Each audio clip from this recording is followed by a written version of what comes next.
I've been staring at this man, tapping away on his typewriter for the better part of a minute. It's just something mesmerizing. Well then, without further ado, welcome back to Disco Elysium. Last time we left off, well, it's actually been a while. Gotta refresh my memory a little bit. We found the contraband, reported that to Wild Pines. Kind of did some finagling with figuring out where this fat douchebag was. Oh, and we spun kicked the fuck out of a racial supremacist. So I think last time was very eventful. So I hope today can live up to how much we got done last stream. But without further ado, let's talk to Everard. It's been a little overdue, so might as well get it over with. Before you is a walrus of a man seated behind a large desk. He looks up from his work, not the least bit surprised to see you. He's kind of fucking lazy eye. Hey, so I know we didn't get here on your terms, but fuck your terms, I'm here anyway. How's it going? With great effort, he straightens himself up in his chair, yet says nothing. He simply stares at Doesn't you. look like he's straightened up. He's just leaning back. Let's get straight to business. There's been a murder. I'll make it a little less even though he probably already knows why I'm here. I'll make it a little less obvious. Are you in charge of the dock workers? Welcome, Mr. Dubois, Mr. Kitsuragi. It's good of you two to stop by. Please, have a seat. He gestures to the tiny chair opposite to his giant desk. He just casually just drops Harry's last name. Okay, I guess I don't think we learned that his name was Dubois yet. So officially, Harry Dubois. That's our full name. I'm Everard Clare, head of the Debarders Union here in Martinez. The man relaxes into his chair and continues. I'd offer you my hand, but unfortunately my health prevents me from getting up. You understand? I think that's your weight. He looks extremely comfortable. The tiny folding chair, on the other hand, looks like a torture device. I think that's an exaggeration.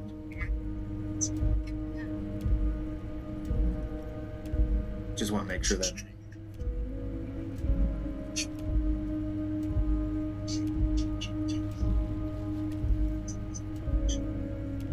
Okay, alright. Audio's good. So, I probably won't check it for the next 2 hours. Let's get going. You go ahead, detective. I love how Kim, at this point, just trusts us. Implicitly. Whatever he has in store for you, it can't be good, he thinks. I'll do my best. Aw, thanks, Kim. I got your back, you got mine. Forget about that. What's with this Dubois stuff? You're getting some seriously bad vibes from that name. Should I... You know what? I'd rather stand. Please, Mr. Dubois, let us converse in a civilized manner, as equals. Take a seat. I insist. As equals? Look at that pathetic excuse for a chair. You think that's equal to your fucking lazy boy you're lying back in? Fuck you. I don't sit. It's not my kind of thing. Very well, Mr. Dubois. I respect a man with strong convictions. As he nods, his multiple chins move like ocean waves. Yeah, I got you. I'm standing eye to eye with you, motherfucker. I, too, have convictions. One of which is that I will not engage with any man who won't face me at eye level. Oh, you fucking asshole.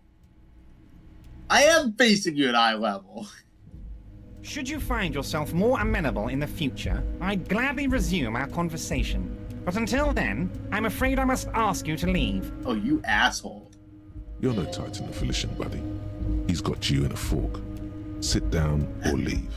Fine.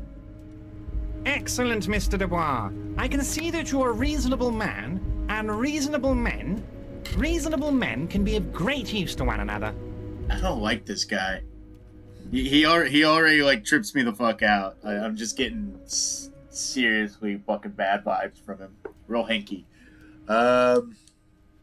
This chair is uncomfortable. You know what? I'm gonna bitch about the chair. So tell me, how can the head of the Debarders Union help a representative of the Revachol Citizens Militia today? Kindly fuck off and stop obfuscating this murder that we have behind you trying to solve. That was English. Hey, fuck. I don't even know where I was going with that.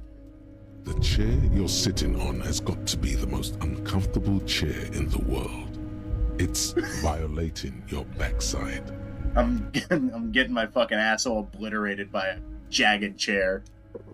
By the way, I heard you got a rather rude reception from a certain Lawrence Gart.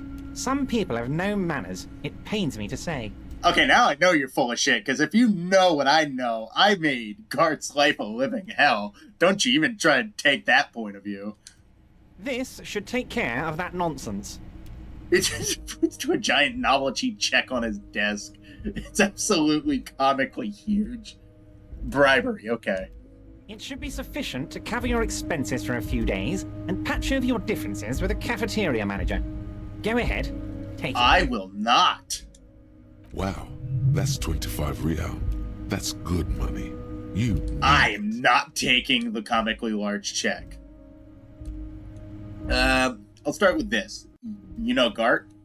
Yes, I know Lawrence. He's a real character. No union man in him. A real piece of work, that boy is. Say that like it's a bad thing. Oh, of course you do think it's a bad thing. With a grin, he points to the checker game. It's like you're on a game show.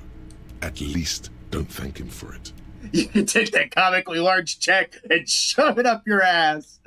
No, keep it. I'm good. Okay. I respect a man with principles. No handouts, then. Crosses his arm on his ample midsection. Sinks further into his chair. Now, I'd like to set your mind at ease about one other matter. Your lost gun. Let me assure you, Union people are on it as we speak. I've got my best hounds looking for that lost gun. I don't want your hounds looking for my lost gun. You're gonna use it to shoot someone. His slug-like lips move, but all you hear is an echo. Lost gun, lost gun, lost gun. The world is swallowed by a black hole of fear. Only two words escape its gravitational pull. Lost and gun. Jesus, Harry, keep it together. Come on. It's not that bad. When he said, "Don't worry," he actually meant, be very worried. What do you know about my lost gun? I know everything, Harry. Right now, I know that you're worried. Don't be worried. Everything's going to be all right. I don't trust you. It's not like you left it loaded. You didn't lose a loaded gun. Local children aren't out there playing with it right now, pointing it into their own mouths. It's in a safe place. I just know it. I have a feeling everything's going to be all right. You have my fucking gun! It was loaded. There were 2 bullets in it. You always keep at least 2 barrels loaded. The chair is killing me, so I can't pass a composure check. Yeah, I need some help. Kim, help. Officer, we will deal with this later. We don't need Mr. Clare's help with this. Thank you. I wouldn't be so sure about that. Don't panic. Fuck. Should I pop a magnesium? Might need it. I got a point I can spend. Even if I put it into composure, it's not gonna give me much. I gotta just hope and pray. I'll pop a magnesium if I need to. It gives you a second. If I'm gonna have a panic attack. Please don't panic. Come on, Harry. I didn't almost call you Henry. Please, baby boy, come on. God, you're sweating. Your knee is jerking. You're about to cry, aren't you? Why might I You're help about to you? cry because you lost your gun, and those children are gonna shoot themselves with it. Oh, God. Oh, I'm not about to cry. So a man could cry. Yeah, you know what? Let's lose my shit. Lose my shit right in the middle of this man's office. You want to cry? God, you're weak. Whatever you do, don't cry. He'll think you're Let disgusting. me cry. I wanna put this guy on edge. I wanna fucking throw a monkey wrench into his plan. Mr. Dubois, you don't look so good. Shut up. What is this, Mr. Dubois? He keeps repeating. What is he trying to pull here? You need to cool the fuck down. Chill. No. Mr. Dubois! Mr. Dubois! Harry! I keep sliding down my chair like a shot shot. Oh, this is going tits up real quick. Mr. Dubois, are you okay? Can I get you a glass of water or something? Are you having some kind of medical emergency? Make him panic. Maybe you could use your hands somehow, in a kind of throw-in motion, like you're throwing that Mr. Dubois act right back at him. He's Mr. Dubois. No, I'm as good as it gets, Mr. Dubois. I am, man. I'm fucking great. Jeez. Actually, this chair is uncomfortable. I could use that glass of water instead of... I'm melting. What an odd demonstration of... you got me, Harry. I don't even know what. As entertaining as it was, I'm afraid we're wasting our time. And I'm an extremely busy man, as I'm sure you are too. Okay, enough. We are here to ask you some questions pertaining to a murder investigation. Man, that's the first time that I ever, just completely lost it. Save scumming not included. Quick, here's your window. Get yourself together and ask him questions. Okay, Police officer questions. I avoided the worst of it. Let's go. Okay. I'm told that the drug union may as well be. All right, let's go. I'm told the union is involved in the local drug trade. I'm told that the union is involved in the local drug trade. What the fuck am I doing? What? Harry, how could you say that to me? You know I appreciate a joke as much as any jolly fat guy, but I can't take slander. Are you actually investigating this? Done and dusted. It's already investigated. The reaction appears to be sincere, but it's impossible to tell with this guy, honestly. I am. You've hurt me, Harry. Me, a friend. We talked You know once. what? I trust you, like I trust all my friends. And I know you'll never talk to me about this again, because you don't want to wound me. So do what you want, and let's change the subject. This guy's a sniveling fucking weasel. He's hiding his real reaction beneath courtesy. He's pissed. Thank you for your understanding. We will continue to do what we must. Thank you, Kim. You too, Lieutenant.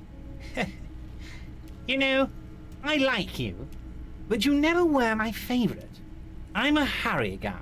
I'm Team Harry. Yeah, Team Kim and Team Harry are a coalition. You're never taking us apart. None taken. Did we have anything else to do here, Harry? I've just finished investigating the local drug trade. Ah, yes. Your side investigation. Thank you. You've got some spirit clearing up phony drug accusations alongside this murder. I'll talk to the mayor and see if I can get you the key to the city, Harry. Now let's talk real business. No. Everard, I found proof. Actually, Rivershaw doesn't have a mayor. Good to know. He refuses to discuss it further. It's probably just a small nuisance to him. Now let's twist the knife. Let's make him very, very aware that we found his little drug ring. Not even a speck of anger in his voice. That's that then. Ah, damn it. Fine. Fuck it. We'll go along with it. Aren't you going to ask me how I got in? Am I going to ask? Hell, Harry. You spin-kicked my strongest man in the face. I saw it from my window. Oh, so you're impressed. Would you ask a man like that how he got into your container yard? I understand. I am a terrifying death machine. I don't even know how I was able to do that. You don't... Wait, yeah, you don't have a window. It was a figure of speech, Harry. Of course I don't have a window. I'm in a container. Well, then let's just keep it literal. Anyway, I assure you, I am a very well-informed man. Information reaches me before I even get the chance to request it. Fine. Might as well ask this line of questioning. You called me Mr. Dubois. Why? Of course. Let us dispatch with the formalities. You call me Everard, I call you Harry. That's not what I was asking, but I'm sure you know why I'm asking. That's what the hanged corpse called you. Harry. So that's my real name? My God, so it's true. I didn't want to believe it, but you are a fantastic science fiction amnesiac cop, aren't you? What are the odds of that? Every word out of his mouth doesn't sound real. I don't know how to explain it. It's like every single time, even if he's being honest, he's fucking lying. It's weird. I think the odds of that are very low. Kim, I know. He knows. Let's just be done with it. It might be a good idea to hide your confusion. I mean, see what his game is first. Yeah. I don't often listen to rhetoric, but he's got a good point. But he's, man, if the Wild Pines rep was totally aware, there's no way this guy isn't. But fine, I'll play coy. My memory is fine. I'm just testing you. Wink, wink, nudge, nudge. So good to hear that, Harry. Apparently my sources were wrong. However, if you did have a spot of memory trouble, I could help you out. With my big fat folder. Look, I already got most of the pieces, so I'm fine. Words flow like a river of honey from his lips. Nah. More like fucking sludge from the bottom of a chunky soup container that's sitting in a landfill. I guess word has already reached him. No matter. No harm done. Well, at least I didn't take a bribe to get my memory back. It's just a brown folder. You can't make out what's written on it. So there's probably nothing inside of it. Are you trying to tell me you've gotten hold of some of our documents? The lieutenant inspects Everard over his spectacles. Mr. Kitsuragi, would you mind? Me and Harry are talking about his lost identity right now. Okay. Can you stop trying to push Kim out of this? Don't just jump to the folder. That's not smart. Shows you're on the edge. Do some probing first. Ooh, excuse me.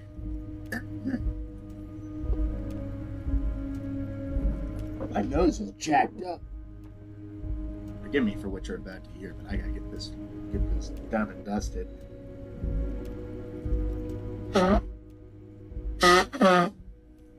Excuse me. That's a little bit better. I apologize about that. It's like all damp and misty around here.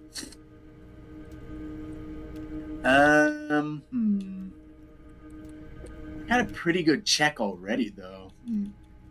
Alright, let's get this straight. What's my full name? It's Harry. Harry Dubois. Wait, I thought you are Harry Dubois. Why? No. Okay, I like it. I can work with that. I don't really like it.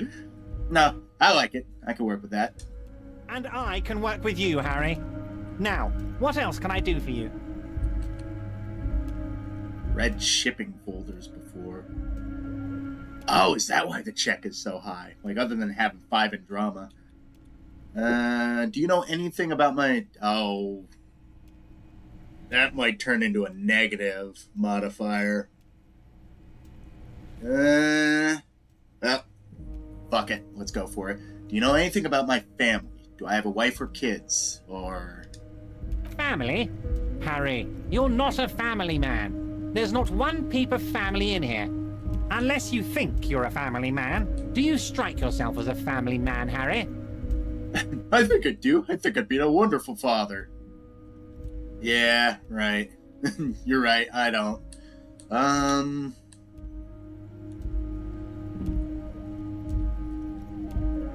You know, I probably don't. I'm too fucked up. That's why I like you, Harry. A good man knows both his strengths and his weaknesses, and you, my friend, you are one of the all-time greats. Could you stop buttering me up? Jesus fucking Christ. What kind of cop does it say I am? Well, Harry, if I were to sum you up in one word, it would be apologetic. I'm sorry? Yes. You seem to be, a lot of the time, but right now there's no reason to be. Let loose a little. Be you. I don't know what the plus side or negative side of being a sorry cop is. I actually don't know. Like, all it does is occasionally pop up, like, just the check. I'm sorry.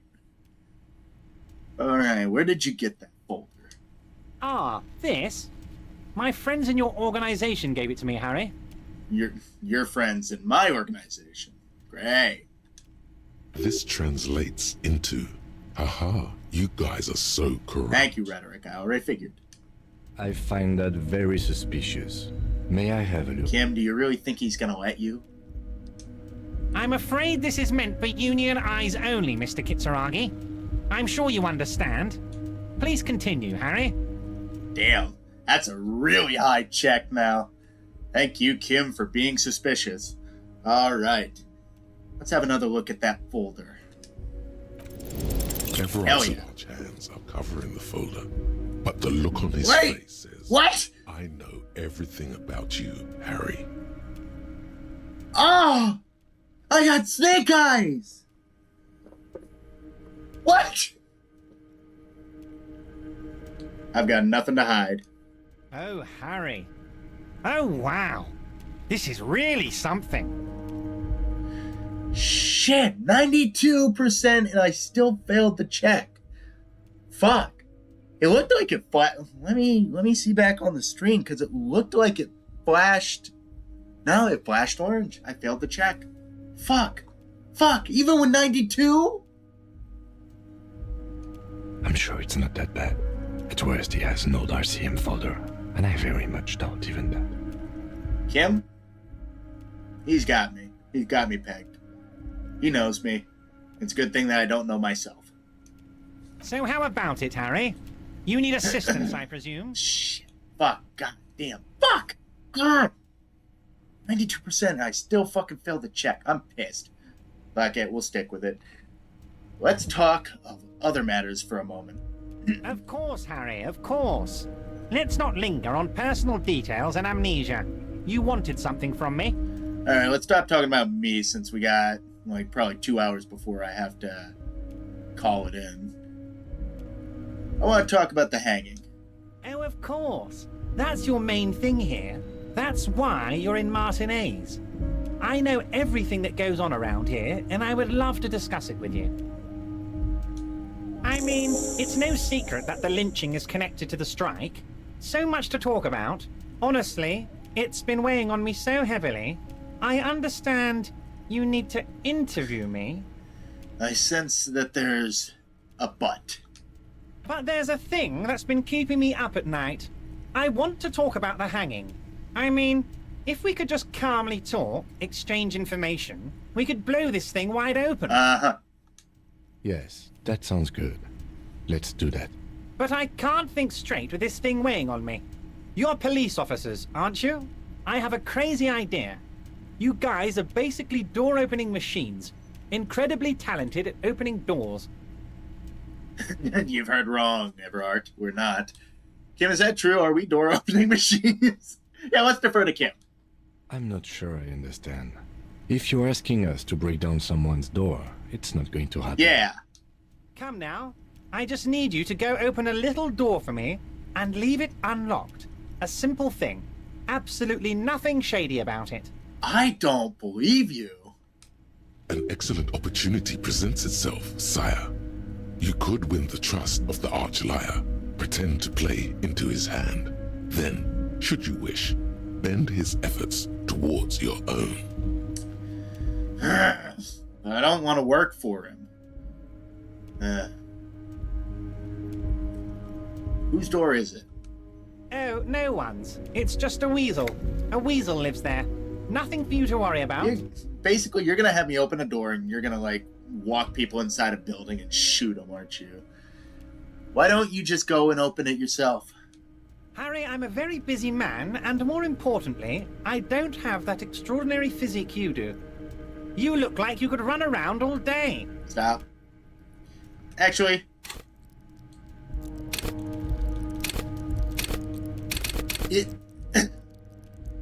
I actually wonder if he's, like, saying that because my physique is so low.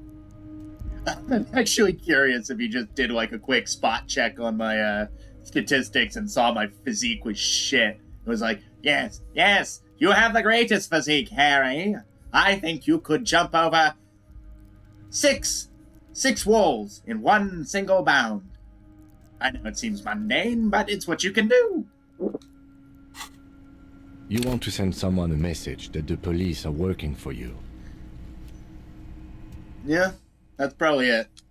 I repeat, I'm a very, very busy man, Mr. Kitsuragi, and therefore I must occasionally enlist outside help. So what will it be, Harry? Throat's jacked up. My nose is jacked up. I don't know what's going on. Hope I'm not coming down sick. What do you mean by weasel? A loud blabbering weasel. When weasels feel no one is watching, they start acting foolishly. He removes his glasses and rubs his nose. So you're talking about snitch. Just go there, unlock the door, and leave it open. It's been such a burden on me, Harry. I just want this to be over so I can discuss business with you. I bet you don't even know anything about the hanging. Harry, my dear friend, I am what people call a local bigwig. I know everything that goes on in Martinez. Damn it, fine, I'll look into it. We need to talk about the murder. I can't accept this thing. Refuse the task for now. I don't want to accept a job from him, but I don't want to say no outright.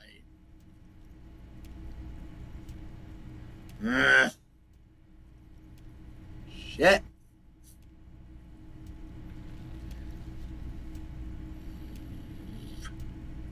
Fine, I'll look into it.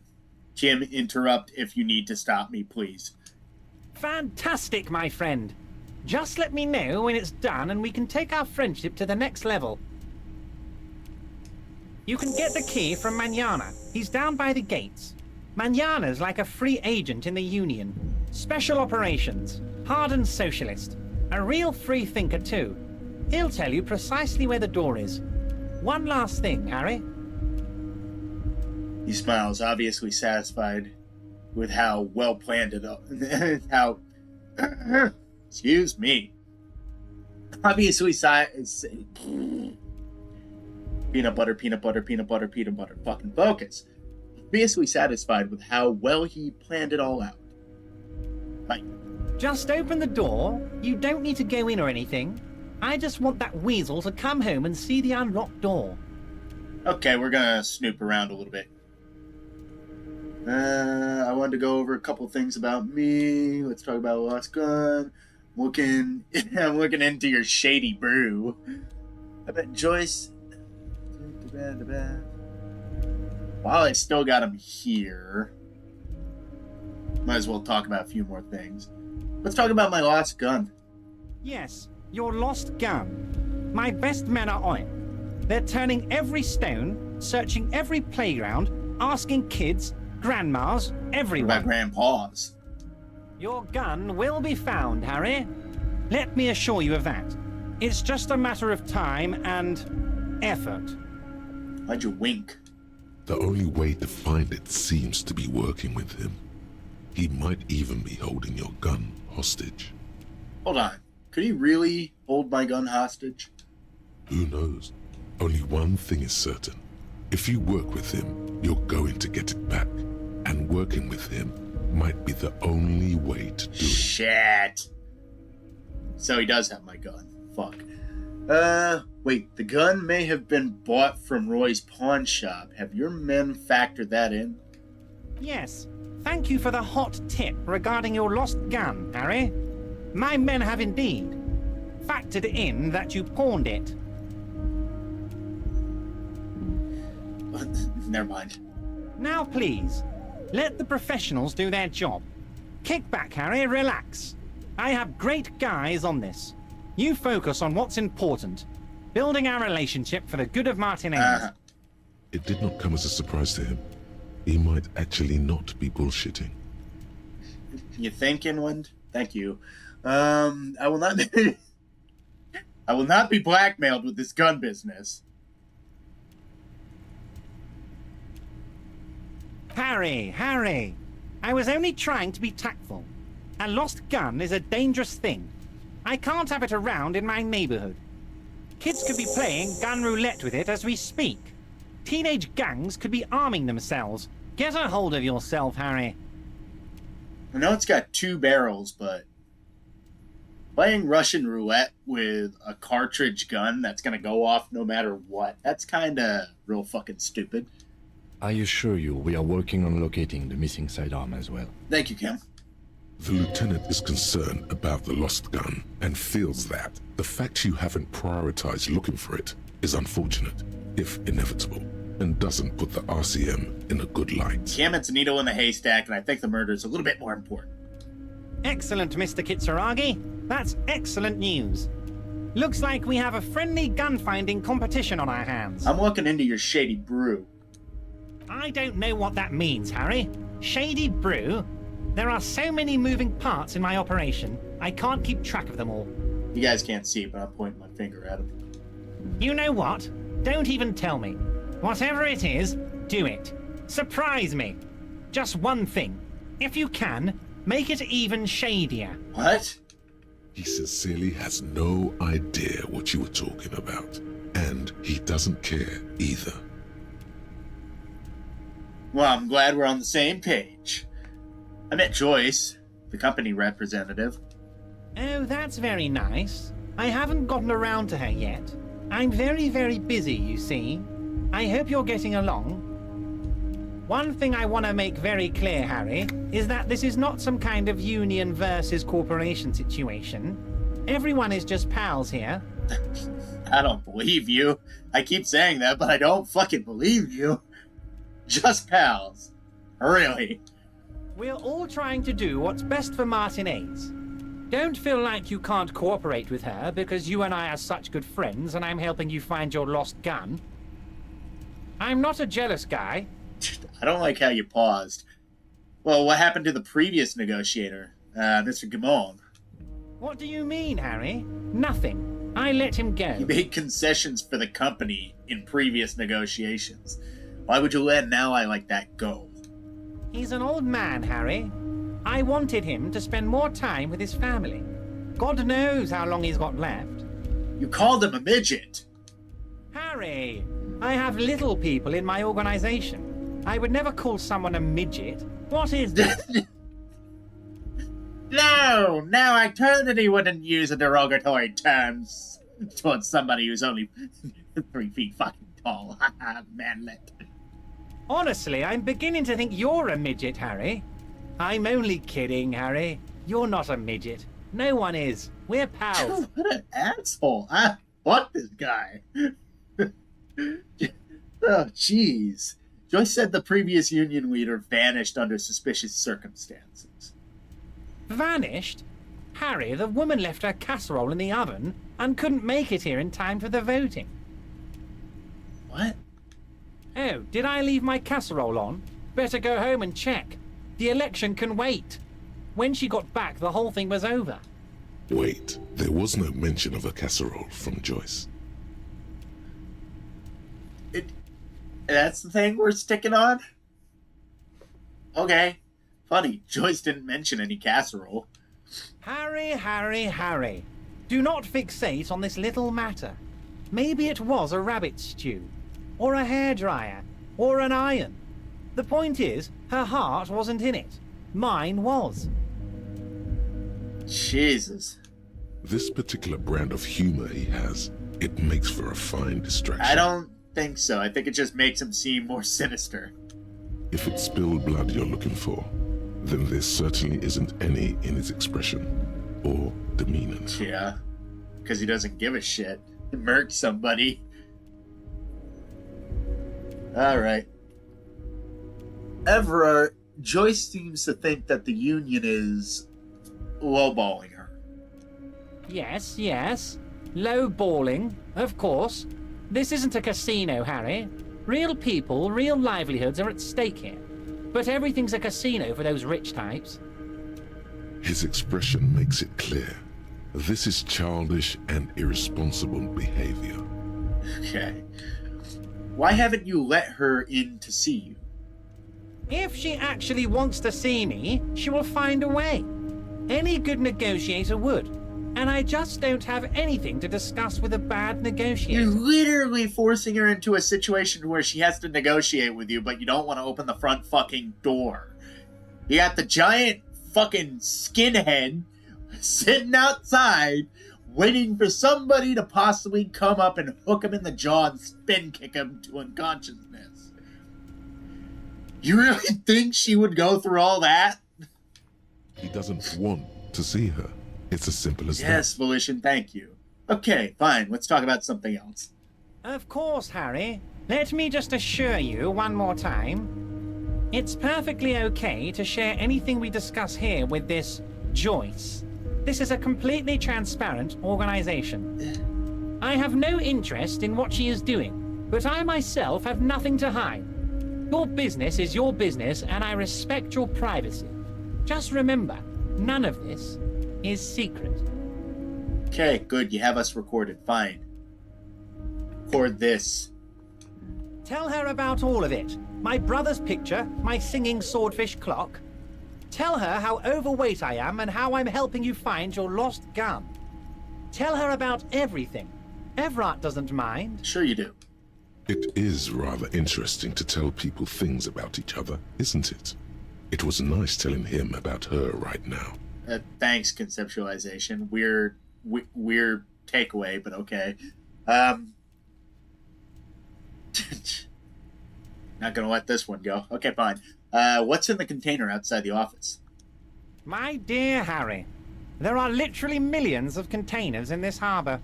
I couldn't possibly remember what's in all of them.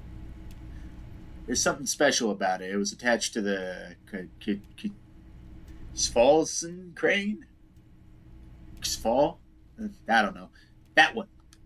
Harry, you smooth-talking son of a bitch. Time is a precious resource, and I don't have enough of it to count containers with you. Smooth talking? Smooth talking. Maybe that's the way to go about opening the container. You should at least try convincing it. That's it. Is this gonna add to my check? Okay. I'm going to go over a couple more things about me. Nothing to talk about. Of course, Harry. Still can't believe I failed the Let's fucking not check. linger on personal details and amnesia. You wanted something from me. Everard, I'm going to leave now. But we might talk again later. Wait. You need this to get in and out through the gate. Thanks.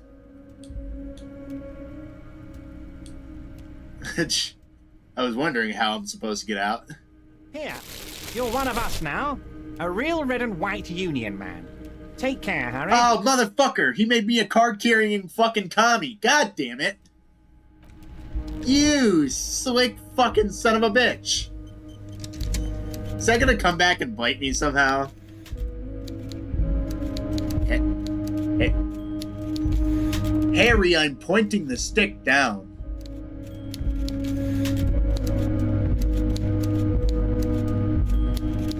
What? This is the way we're supposed to leave, right? Hang on.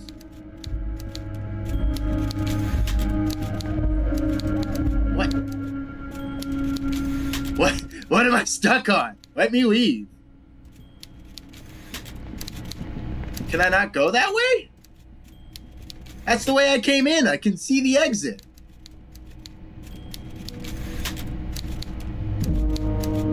What is with the pathfinding being fucked up sometimes. Oh, okay. Oh, that's super weird. Oh, so it's a staircase. Okay. It's not very obvious. That's what that is. Oh, we're not doing this again. Okay, I have today. I was about to panic. I was about to say I'm gonna get stuck on the fucking floor, like trying to get the hell out of here every single time. No, fuck that. Okay, I guess I'll talk to the container to open it.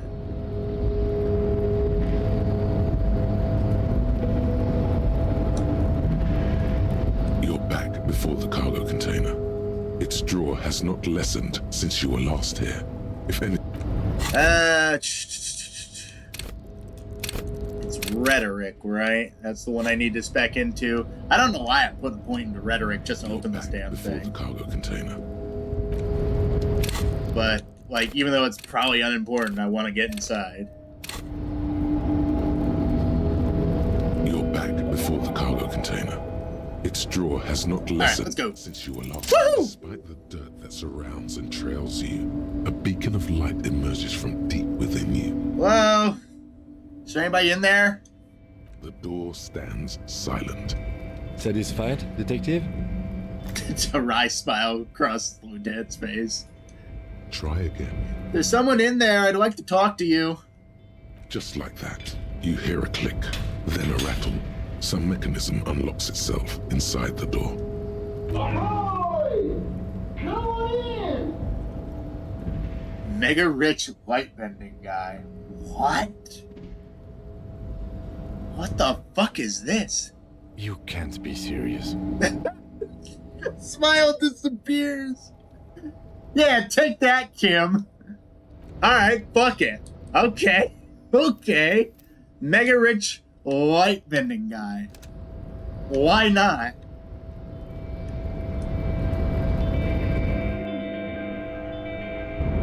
What the fuck is this? What the fuck is... What? Wait a second. Let's go... My money! What's going on with my money? That's so much now. Wait a second. What's going on? Yeah, let's put... No. Yeah, I can't shine a flashlight on him.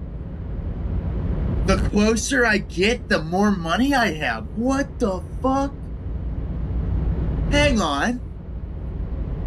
Wait a second. Don't tell me I'm gonna lose this as soon as I leave. I can pay Cart for days on this. What number is that? 363,392,778 real. Fuck me. Who are you?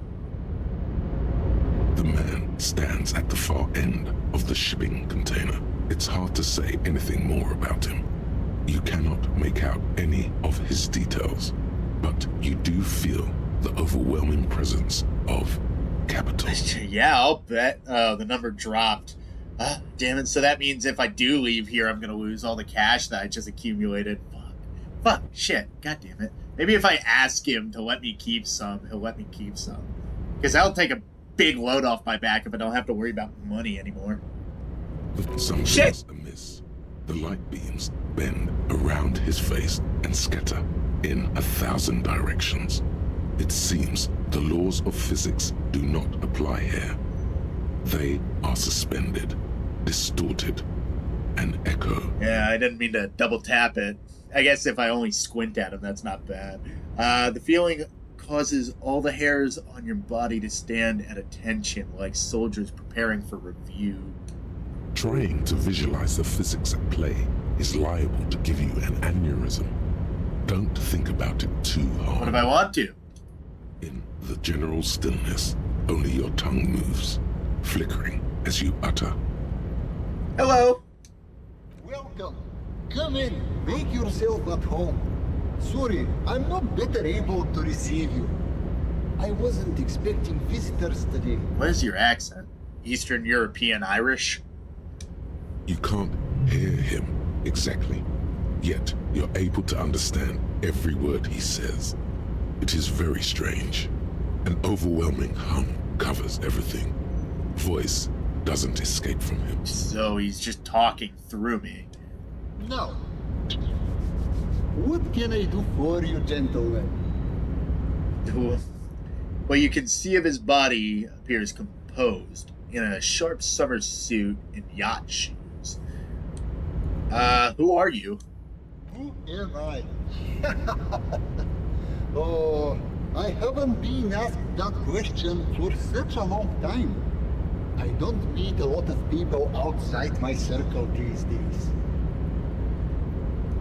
Anyhow, my name is Rustam Theodore, investor, license holder, and extremely high net worth individual. And you are? Mr. Theodore, I am Lieutenant Kim Kitsuragi of the RCM, and this is my partner. My name is Harry. I am a detective. My name is Harry. I am an alcoholic. My name is Harry. I'm an alcoholic detective.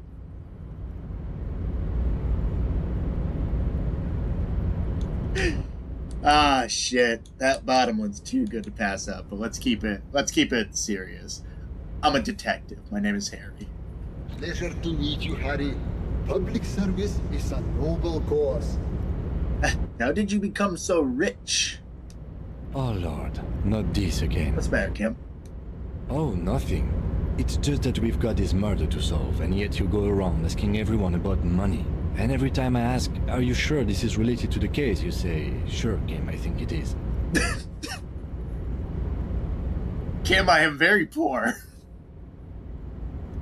And yet, it never seems to get us any closer to solving the case. Well, yeah, but we are on the trail. We are taking leaps and bounds, my friend. Can you just give me this one fucking thing? I just need a little cash. It's quite alright. I'm used to the question by now. To be blunt, I inherited my fortune from my grandmother, who herself was an extremely high net worth individual back in Gra. Was she a like a very shiny summer suit wearing weirdo too? All I did was take her fortune and invest it prudently. Believe it or not, it takes more than a bit of skill not to blow a vast fortune on sailing boats, bad choices, and unsupervised state policy. Actually, at the level this guy is, it takes several generations to do that. But, alright. What's it like being an extremely high net worth individual? I gotta tell you, at first, being rich is a lot of work. You've got to work hard because everything's so darn expensive. You know, prices increase exponentially at this income level. But then, once you've reached my position, it's nearly impossible for me not to make money. My assets are so diversified that I'm bound to come out ahead no matter what. So you're so impeccably rich that just what the fuck is going on with the light around you, dude? Like this is not related to you being rich. You're like fifth dimensional or something. What the hell? Some of my lower net worth friends say to me, but doesn't that take all the fun out of it? And I tell them, not really. I guess. But why? What is going on here? You're right. Capital accumulation is its own reward. Don't you think that you should use your great wealth for the glory of the fatherland? Fucking God. You're a thief. People out there are working their asses off while you can chill here. Harry, he's in a cargo container. I don't think. Well, actually, he doesn't seem too displeased about it. But what's going on? It's great that you've done so well for yourself, but I don't think you owe. Don't you think that you owe some fucking Why? Why did he owe it to the rest of society? Cool. I don't even have any interesting replies. I could agree with him, I guess. Capital accumulation is its own reward. Precisely, Harry. You know, I hear people talk sometimes about economic equality and fairness and all that kind of stuff. But tell me, where would we be without liberalism? In caves, whacking each other with bombs. Just a bunch of evil apes duking it out on a giant ball. Exactly. A world of slavery and violence. Which brings us back to the essential truth of modernism. I mean, I don't think it's all caused by liberalism. I think it's just caused by people sick of fucking killing each other all the time. Where we are right now, the freedom of mankind can only be derived from the free flow of capital. Yeah, being a high net worth individual sounds great. I'm just gonna say nothing. Capital makes one speechless, does it not? Blinds like the sun that rises from beyond the horizon after a gloomy winter. Hey, all this talk about money has made you lose the thread. What is going on with the light in this place?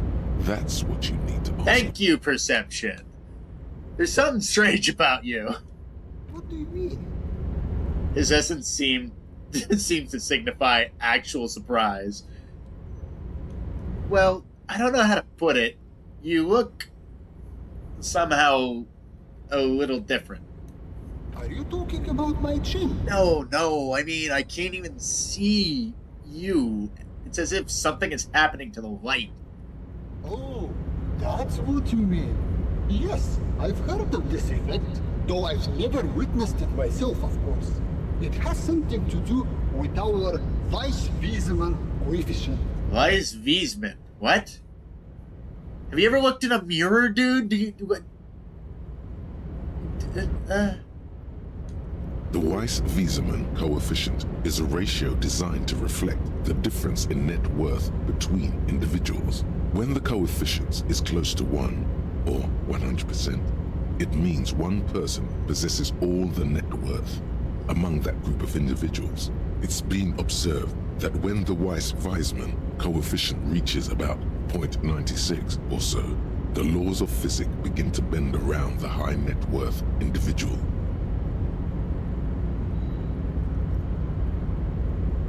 What?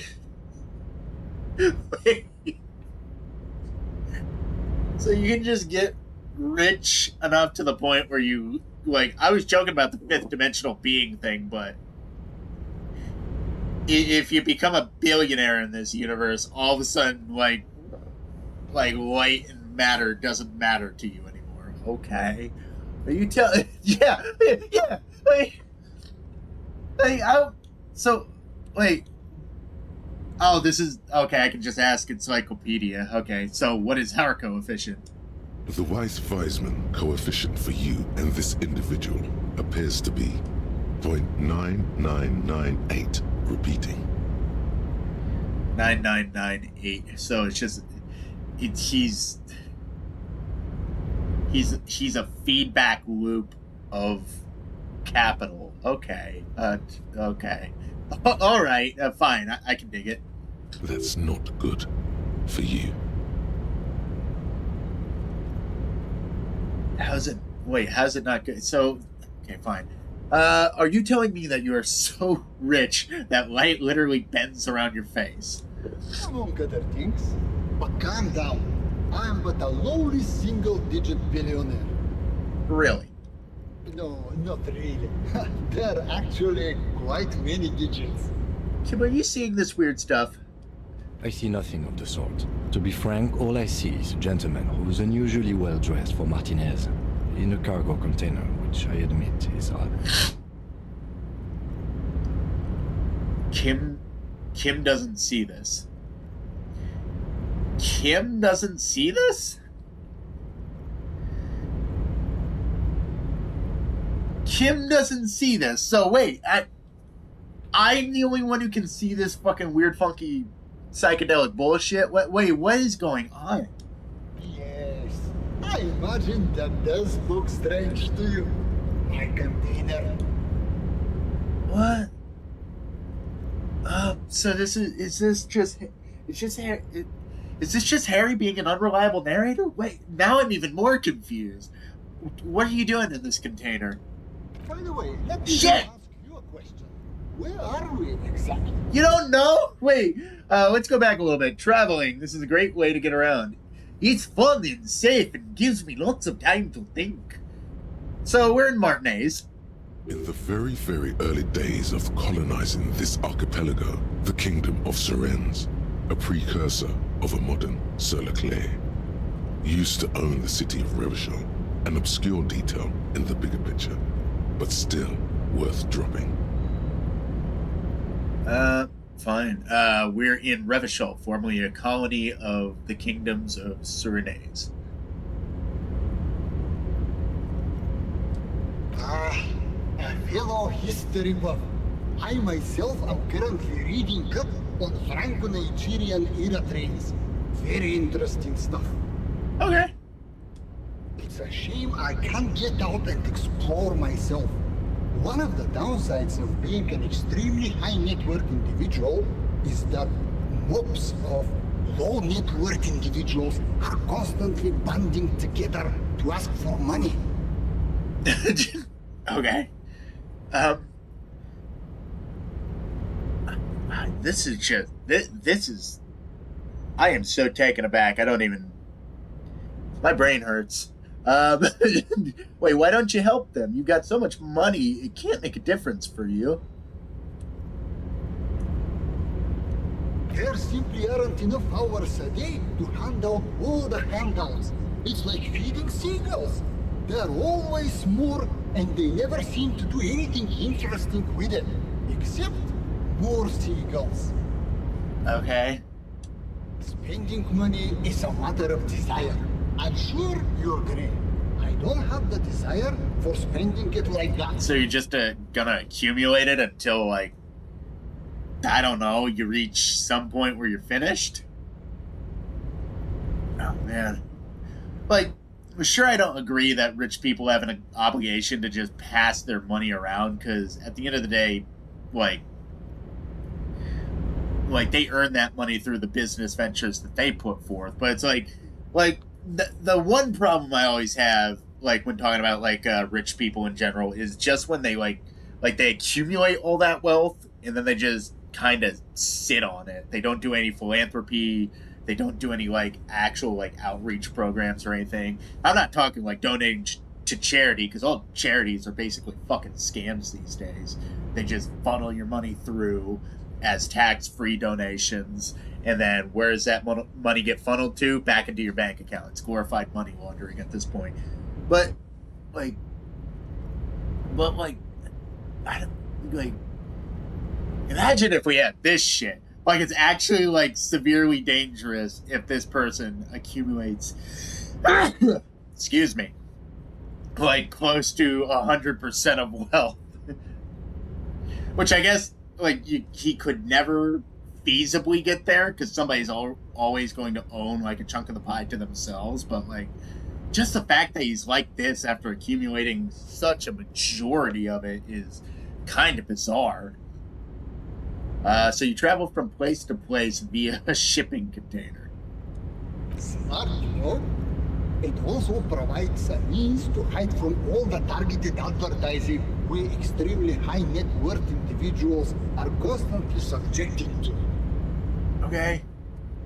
Luxury yachts, high-fidelity portable radio systems, fail-proof outerwear, and so on. It just gets a bit middle class after a while. A bit bourgeois. So you're saying being rich isn't worth the hassle?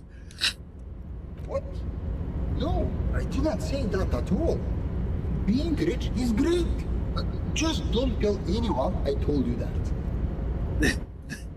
The light bending. The bending light appears to wink. Okay. You're a rich investor, right? Can I have some money?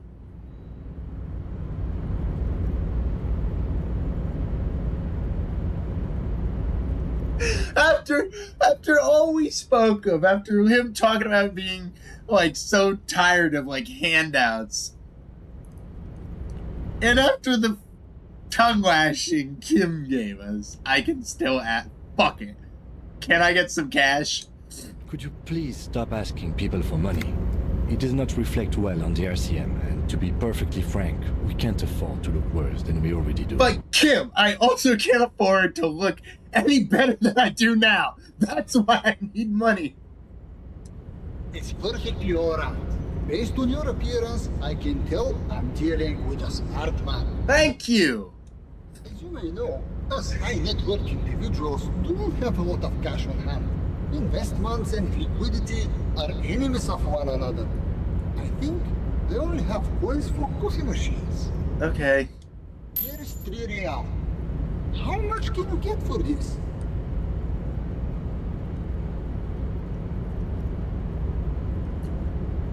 Okay. 17 more and I'm fine for tomorrow.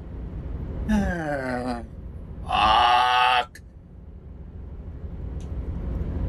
I'll be honest with him, it gets me almost nothing. That's the idea, my friend. We've got to work for the rest. Yeah. Maybe you can make that money grow. Come up with an investment plan. How's that sound? Okay, we should get back to our investigation. Thanks for your time. Thanks for stopping by. If you ever have an idea you want to pitch me, I'm all ears. Alright. I'm gonna save real quick.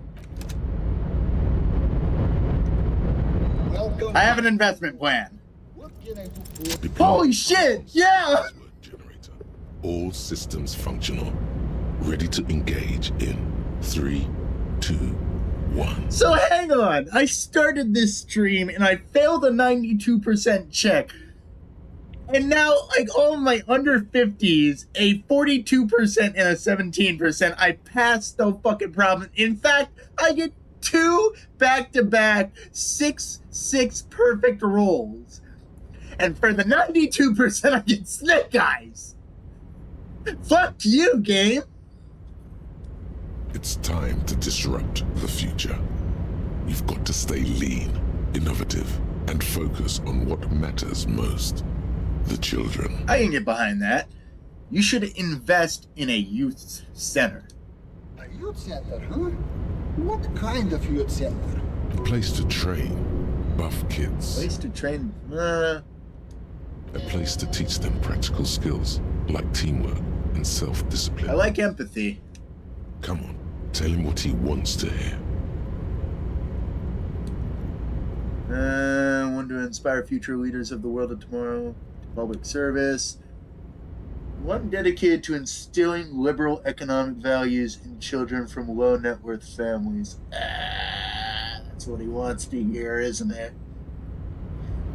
Instilling an ideology is never the right way to go when teaching. Instilling ideas and facts in, like, how do I put this? Like, any political persuasion I don't necessarily agree with. They have good points. I don't necessarily disagree with them, but there's give and take to both. I find, like, most good ideas lie somewhere in between both, like, sort of political ideologies, which is why I don't like placing all my stock in politics in general. I just don't believe anything good comes from political ideology. It just turns out to be a waste of time, turns people into ravenous dogs biting and nipping at each other. It just makes a whole mess. But, like, I don't know. Like, the best way, like, to teach a person is to give them the skills and know-how to make their own decisions at the end of the day, whether they're right or wrong. I don't think you should really tell somebody how to think, but give them ideas and let them think for themselves. That's why I don't really like the first one. I want to pick the second one, but it's just making them into, like, public servants isn't the right way to go either. Fine, I'll go with the first one. Brilliant. Without children, who'll be there to buy stuff in the future? I'm glad you're a capitalist. Yes, and if it doesn't work out, we could always repurpose the center as a shopping mall or a private equity firm. Oh, this is eerily true to life. When life closes a door, it opens a window, yes? What did you expect in return on this? Oh, man.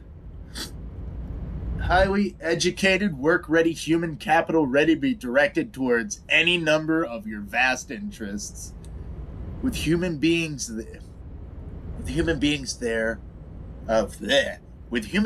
there's always a risk associated, which is why we've got to hold on to the center itself as a fallback.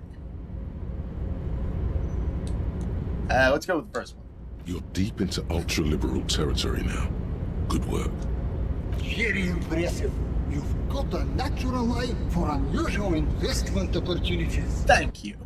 I don't normally do this without a formal pitch deck, but to hell with it. What's the point of being rich if you have to follow all the rules? Here's the rules. You have to prove out the concept and get things off the ground. $100, baby! And I can see my real real number behind the fake one. I think it's 128 now. Oh man. Thanks for the handout. Thank you for placing your unwavering trust in me. Remember, it's not a handout.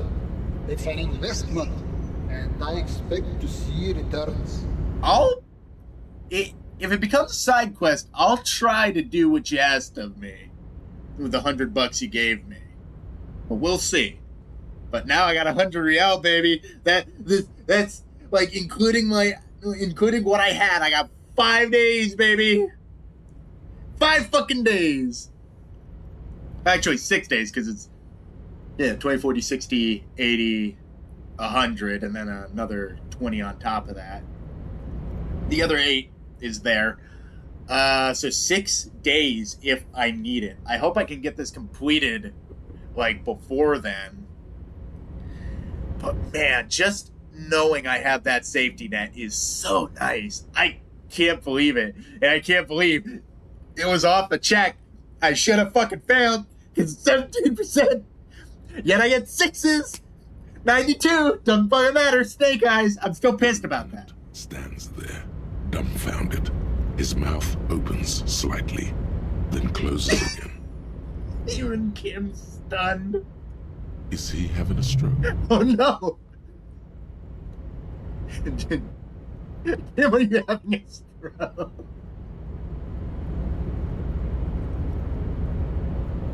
You did not ask a man that. After you just like completely baffled him by convincing a billionaire to just hand $100 out of the blue. What do you think, Kim? Not bad, huh? I'm not unimpressed. Let's leave it at You are disappointed, but you still respect the hustle. Now, was there anything else I could help you gentlemen with? Now we should get going. We got an investigation to take care of. Wow, you work hard. I do? Oh, yes. You hustle. You're a provider. It's tough out there, but you keep it real and provide. I guess I do, yeah. Oh, yeah. Like a horse, a workhorse, for hard work. So what hard work do I do, actually? Look at yourself. You're a human pedometer. You must have walked 200,000 steps down cracked asphalt, mosaic, sand, and linoleum after you re-emerged. That is the sign of a hustler who never gives up. The world is harsh and people are evil. You didn't make it that way, and you won't let it break you. You ride. I fucking ride till I die, bitch. That's just what it's like. Life and death. But you got gills on your side, baby. Got those black papers with the faces of the innocents on them. You bring in the Franco-Negros and the Solas. What was the black paper with the faces on them? What was that one about? We gotta go back to that one. What do you mean by that? It ain't easy, but you do it. Day in and day out. You didn't make the rules, but you won't lose. You're a cop, and a sprinter, and a money printer. Can't say I didn't make that Silang guy give me some money. Give some of his money either. If it weren't for the fact that I'm so poor and down on my luck, I wouldn't be asking people for money. Like, legit. This game put me in a situation where I had to. And Kim got pissed at me. But I have no cash. I had to sell your wheels, Buster. I feel bad about that. I want to be put in that situation again. Can't say I didn't make the Selene guy give me some money. You could say I took some money from that Manana guy, too. Oh, and then pawning stuff off onto that suspicious Roy guy. Let's start with Solang. Can't say that. You shook him. You're a killer. A shark. You said... You didn't log that in as a donation either. You don't log any of that shit in. You're a straight... This is making me feel shitty. Yeah, you're in the sales business. Shaking for shit and then pawn it off. Law officer style. Oh my god. I guess I've made some gills for sure. Sure. And has it been easy? Is life easy? Have you not gone into cardiac arrest? Are you not about to have an anxiety attack or shoot yourself in the mouth? But you still hustle 24/7, ride or die. Now, ask I don't like this. This is turning grim. Are you rich? No, I'm actually not. That's right. You work harder than anyone. You almost rode yourself to the grave, and you're still practically a hobo. Why is that? Fucking taxes, man. Let's go with that. That's right. 100%. Fucking G-Man's got his jam-covered sticky fingers in your pocket, stealing from you every time you buy, sell, walk, talk, fart, so much as sneeze. Our tax is almost non-existent in the Gossamer state that is Revachol. Oh shit, there's no taxes. Oh man, it's a utopian comparison to our world. It's just way more shitty in other aspects. I thought there were no taxes. You and I both, but they got those indirect modes of taxation. Sales tax, excise duty, extraction tax. This tax that doesn't even have a name. Plus, there's the stuff people in other countries pay for that makes them ask for more money from you here. The Gossamer state's a myth. In total, the coalition government is taking... This is getting more unhinged the more I talk to Savior Fair. I don't like this. 98% of all your money. No fucking way! I guess I'm a free market fundamentalist from now on. No! Are you sure? That seems like a pretty big number. What are you not sure about? They're milking your nipples till they bleed. Can't you see? Aren't you sick and tired of having bloody nipples? Bleeding nipples are kind of a pain, but how will deregulation help with that? It's all about the tax issue, hustler. No other problem in the world is as pressing as top marginal tax rates. And don't you fucking forget it. Okay, sure. What thought did I unlock in the thought closet? Indirect modes of taxation. Okay. The Gossamer stage, the cool anarchist. So, -2 to empathy for whatever bonuses I get. Okay. Maybe later. Maybe I'll figure out what that is later. I don't want to talk to Kim. Not yet. Get me out of here. Thank you. So, okay. Advanced analysis using HE coordination. Wash off the death smell.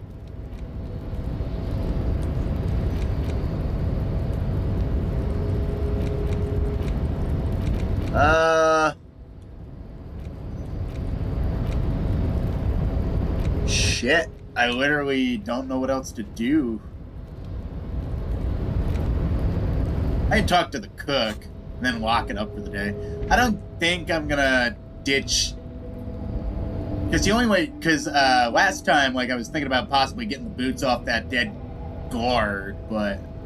For one, Kim's gonna ask questions. And for two, I don't feel like waiting a whole other day just to put the body away. I'm not... too worried about it.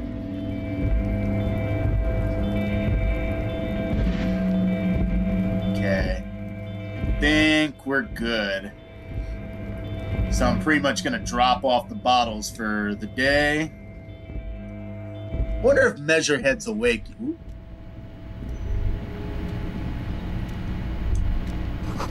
Someone is habitually chilling next to the radio. What?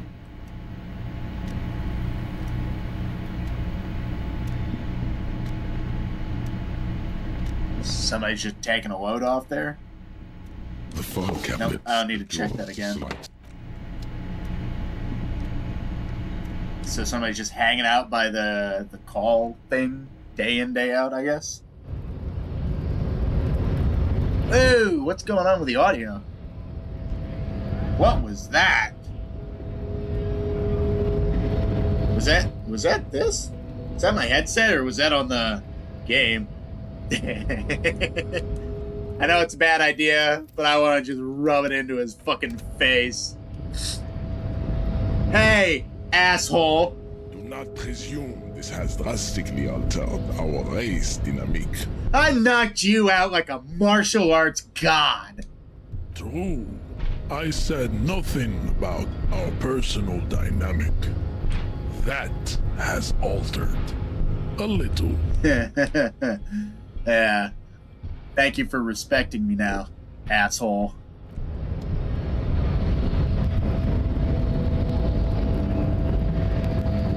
Something's going on with the audio.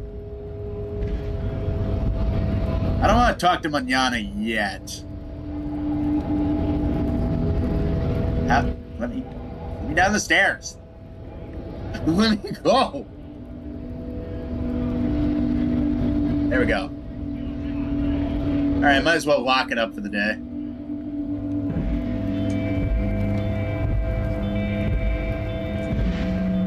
I do want to do the debriefing first. Then again, I don't know if that's going to auto-act. The tear machine stands in the corner. A sign says, your bottles clunk in $1.20, hell yeah. I don't know if that's going to make Kim go to bed, though. So if I do the debriefing and he goes to bed, then I'll steal the boots off the corpse. Even though I know Kim's going to be upset with me. But, you know, the hustler's got to hustle. Even though I don't quite agree with the voice in my head. Not really, at least. Oh, where's the cook? Where... Shit, did I miss him? What's so special about the board strikers are eating, cooking the whirling rags, making it so you can find him in the kitchen. Look into it. Where did he go? You see a heavy steel door with a prominent dimple lock. It's painted blue. Where to push? The door does not. The cobalt blue surf. It leads to a side building, adjacent to this one. The old building next to this, half ruined. Whatever is behind it must be older. Okay. So can't get in there, at least not yet. Cook is nowhere to be found. Hardy Boys are still there, I guess. Shit, what do I do? I guess I can't do anything. I could open that door, but I do want to have a look around, and I don't really have time to do that. Oh.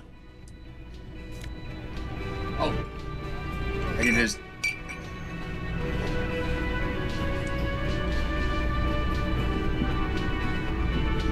Wait a second.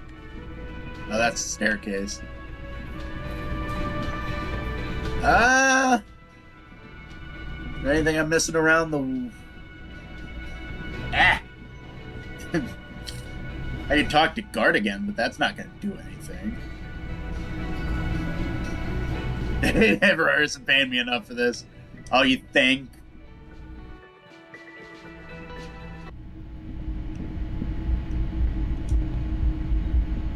The door is... Yeah, I can't do anything about that.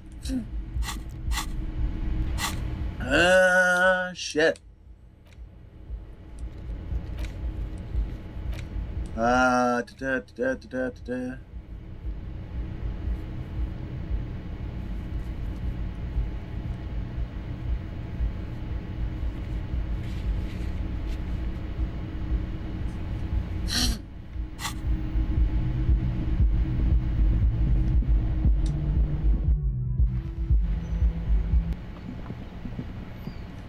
Yeah.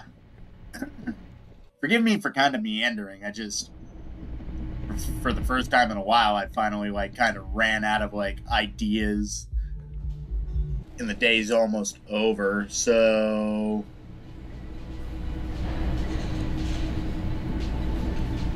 Oh, hello, dear. There you are again. yeah, not yet, old lady. I'll talk to you more about cryptids tomorrow. I've got nothing to say to you. Why are you wasting your time? I remember this from the other time, though. Are you Lizzie? Elizabeth? Miss Buford? I suggest not wasting time on trivial pleasantries and focusing on why you are actually here. Titus Hardy. Even though she has excellent control over herself, something moved behind her eyes. In the way she stands. In her face. Yeah, I got a name to the face now. You caught her off guard. Push her some more. Easy. Leo told me about you. He likes to talk a lot. You are not here to chat up the legal counsel. You are here to question these men. Mm-hmm. You set the pace and the topic of these conversations here. Establish that. Okay. Harry, don't put a gun in your mouth. A man like Easy Leo could have said anything. Do not be restrained, sire. He said Mr. Everard sent you to law school. I represent the Union and these men here. Don't make this personal. Oh, it's not. A very minor victory. Are you a Hardy girl? I am not. You could be Liz. You could be anything. You could even be a model. Okay, creepy, shut up. Even a mod? Glenn, I went to law school. I am an attorney. He's right. With a face like that, she could be on the cover of Le Debutante International. He's right, you know, you're very pretty. Get a grip, Glenn. She went to law school. Should I agree? I don't think it's right to agree. Fuck it, I'll agree. The cold look in her eyes speaks louder than words. She is not amused. Okay, it's worth it if it pisses her off. It's not her. She's not a Hardy girl. Definitely. I annoyed the bitch. Oh, shit. What do I do? What do I do? Could just pump one into shivers for the buck of it, but I usually like to save my skill points until I need them. There's really nothing left to do. Fuck it, I'll fuck with the Hardy Boys. And then I'll talk with Kim. If he goes into his room, fine. Debriefing over, I'll steal the boots. If he doesn't go into his room, I'll send him away with the body. That's my ultimatum here. It's you again. What is it? Oh, you know, same old, learning more shit behind your fucking little corner. Did I save? I did. Wow, I even forgot if I... Let me watch the stream. Did I save? Oh, I don't know. Shit. Oh, I did. Okay, good. Authority! As you look around this room full of sweaty men, swearing, drinking, spitting out tobacco, does this look familiar? Where have I seen this before? You believe the place was called Precinct 41. It was also filled with, almost exclusively, men, sitting on desks, talking shit and wasting time. Oh, I get it. Titus, you really are the authority around here. Huh? You must be. Just like real cops, drinking beer, sitting around with your dicks in your hand. You got a problem with beer now? I got a problem with you. Not quite there yet. Push on. Ooh. Ooh. I got a couple of good responses here. No. I'm a drunk on the job, too. I don't give a shit. Just like you guys. I don't like that. What's the next one? No, I'm a big fan of beer. And jerking off instead of helping people.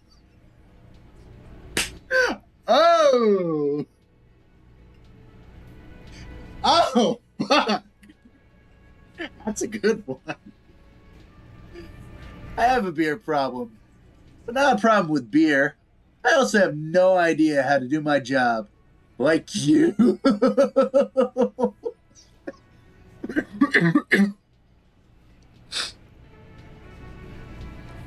Oh man.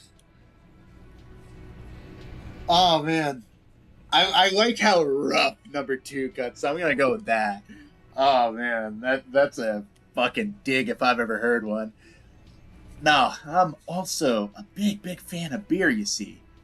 But also jerking off instead of helping people. You saying we don't help people? I've been doing this job for 10 years. Martinez was a dump before we put this outfit together. Yeah, and now it's worse, Titus. They don't know, man. They weren't here. We had 3 shootings a week, kids dead, fucking graffito everywhere. You cops haven't shown up since the 30s. You didn't let us into town. Congratulations on the graffiti removal. All I see is you sitting around talking about Monica's titties while there's a rape victim. Fuck. Oh. Holy shit. So what? What do you want from me? We took care of that fuck. Uh-huh. Don't let him drink that. One more push. Quick. It's not about who did it. It's about the victim. She needs help. Someone's been raped. She needs counseling. We need to talk to her. I've asked this before. Why are you hiding the victim?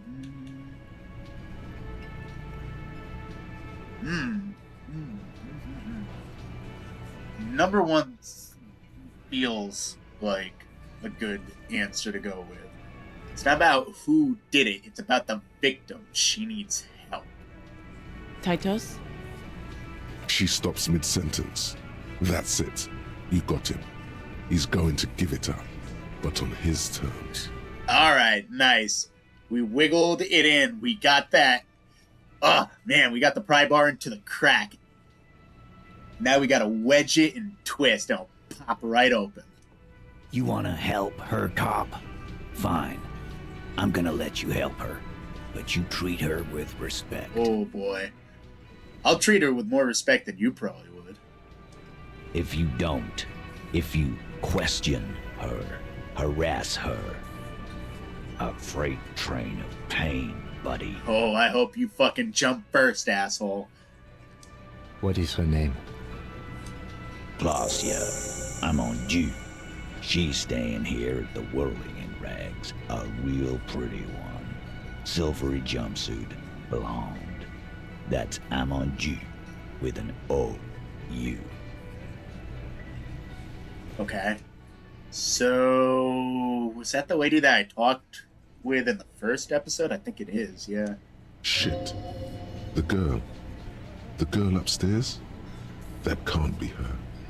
She knows you drank so hard you forgot you were a cop. This orange disco dancer. Sure. Why not? You've probably seen her around. Oh, fuck! Said you don't remember being a cop, said you don't remember reality. Shit, I fucked myself.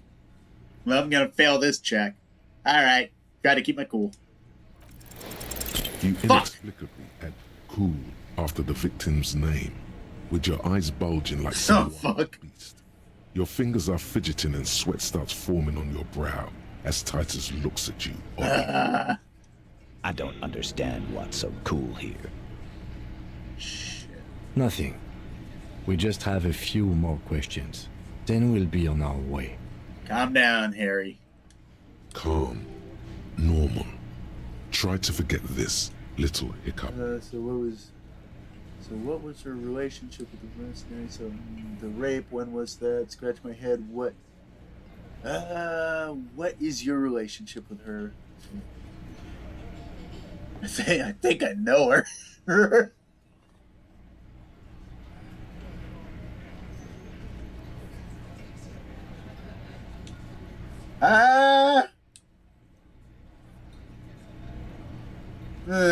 Shit.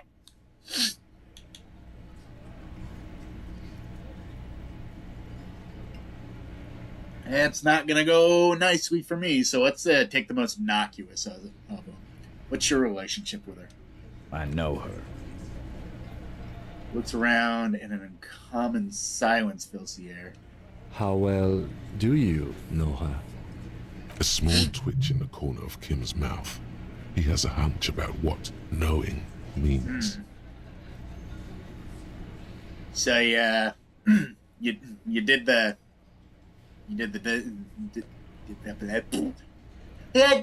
dirty fucking can't even get the fucking words out. Yeah, you did some naughty prejudice. You had the sex, didn't you? Well enough, Copper. We partied. She's been here for a few months. So she's not from around here. You mean Revachol? Nah.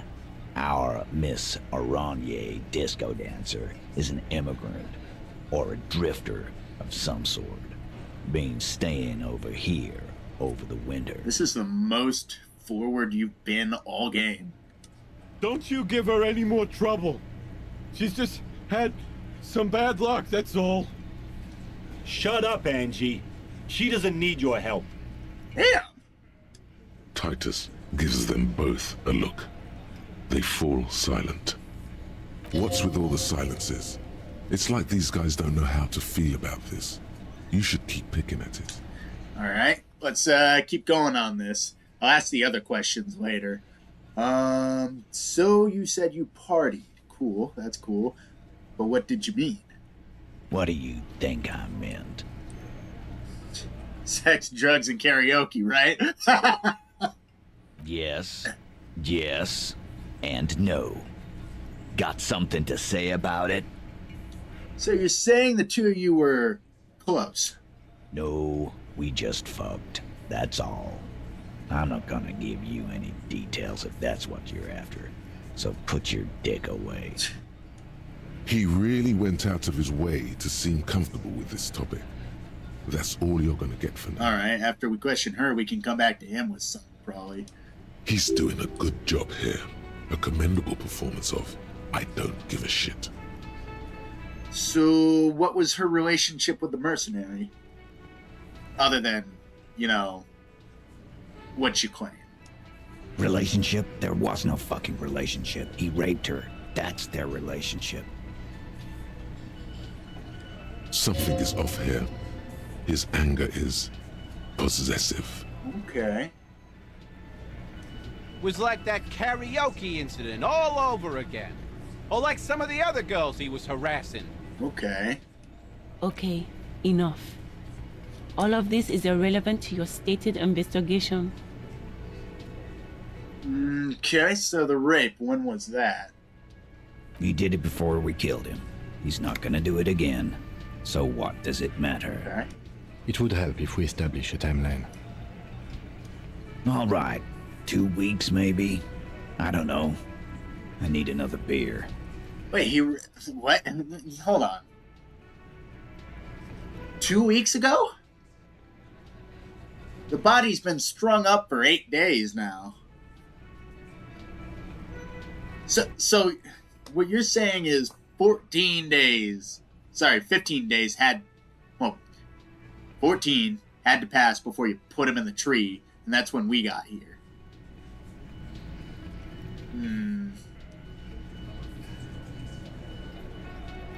That's a... I don't know. I don't think I like that time frame. Here you go, boss. Gave him another beer. Okay. How am I doing on beer? It's half full. Fine, let's just be out in the open. I think I know her. You don't know her. You're wrong, I don't. You're right, I don't. Fuck. You're wrong, I do. Not the way I do. Yeah. I don't like how you said that. Thank you. We'll talk to her. Remember what I said. Freight train of pain. Fuck you, douche bag. I don't fucking trust you. I don't trust any of you fucks. I don't, just know, finally being able to talk to the scum fuck at the top of the goddamn ladder just makes me trust you fucks even less. What you got, Kim? Officer, what was that? What was what? You mean sweating and fidgeting when he mentioned her name? Yes. And the sort of quivering jello-like thing with the eye. Yes. I think I know that one. The victim?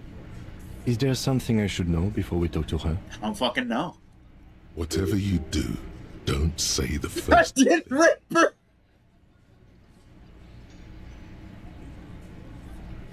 Holy shit! Fucking Jesus!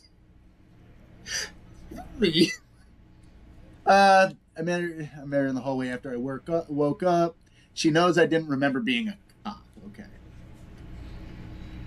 Let's go with the middle one and yeah, ignore the first one. Thank you, rhetoric. What the fuck? I didn't of course you fucking didn't, Harry. Fucking jeez. I met her in the hallway after I first woke up. Understood. You were not in good shape on Monday. I didn't rape her. What you're saying is, you raped her? What? No. Ice is forming on the inside of your chest cavity. Cold sweat trickles down your neck. No. Then, don't ever say that again. Okay, thank you. What else? She knows I didn't remember being a cop. Okay, that's manageable. I shouldn't have said the first one, but I had to see the reaction. This is unprofessional.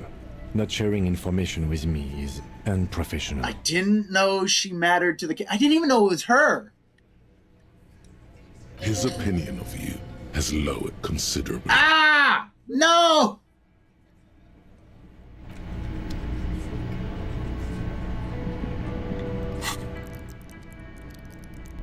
Damn it. Fuck. I shouldn't have said that first one. Damn it. Ah! Rhetoric warned me, so that's my fault. Shit.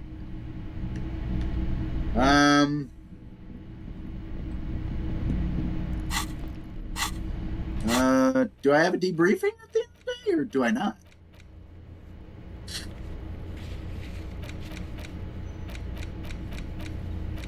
Oh, so there's only a debriefing on the first day? Okay.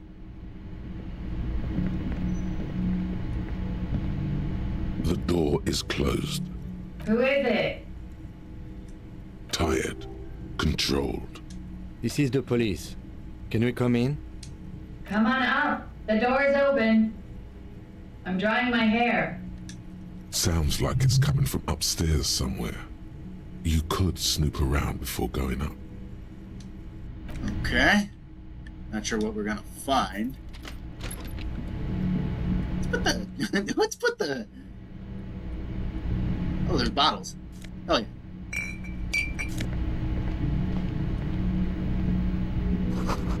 Hotel bill calculations. Looks like she's had an extended stay. Ooh, she's been here a while. Piles of dirty laundry. She's upstairs. Do I want to go in the bathroom?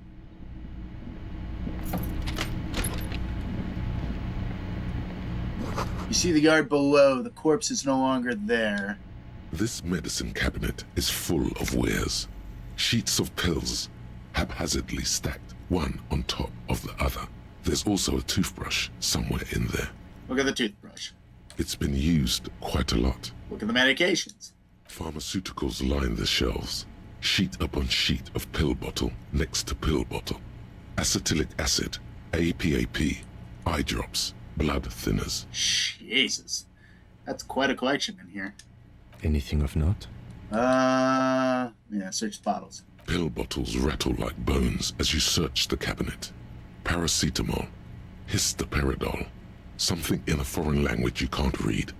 Behind them, an unusually shaped nasal spray. Its label reads, Nacra. Nacra? This is used to treat opioid overdoses.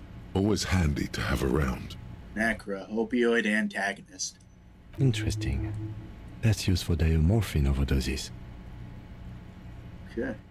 Search the pill sheets. Among some foreign, probably Messinian or Gotvaldian, marked red blister packs, you find.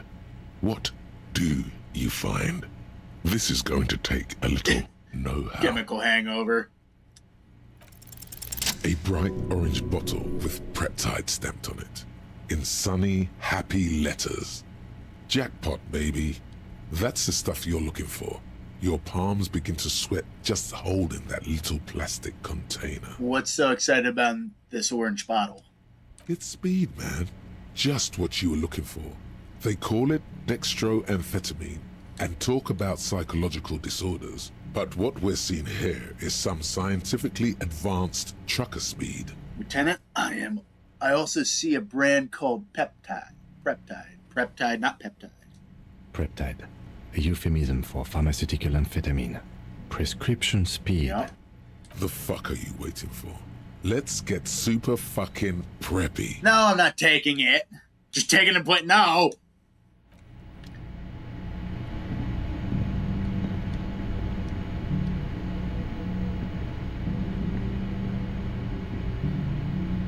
God, Harry, get through the door. Ma'am, I searched your room. Hope you don't mind. Bed has been hastily made. This window is pristine on the inside, unlike the one next to it. Light from the desk lamp reflects off the glass in an untarnished golden halo. Run your finger across the surface of the glass. Smooth as ice. There are spots of mud and rain on the outside, even smudges. But the surface of the window is clear from the inside. No chips, no hairline fractures. Following your lead, the lieutenant leans in closer to inspect the surface. Oh, this window was recently replaced. Looks like it, yes. Huh. Interesting.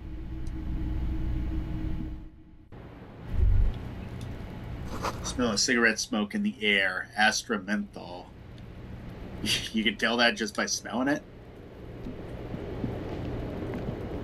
Look, a handful of dried white wildflower. What? Yes? No, I'm not talking to him. He's mad at me right now. Just as you look at the flowers, a gust of wind raises them from the roof, picking them up in the air. Move your hand fast. Fuck! The wind brushes them off the roof.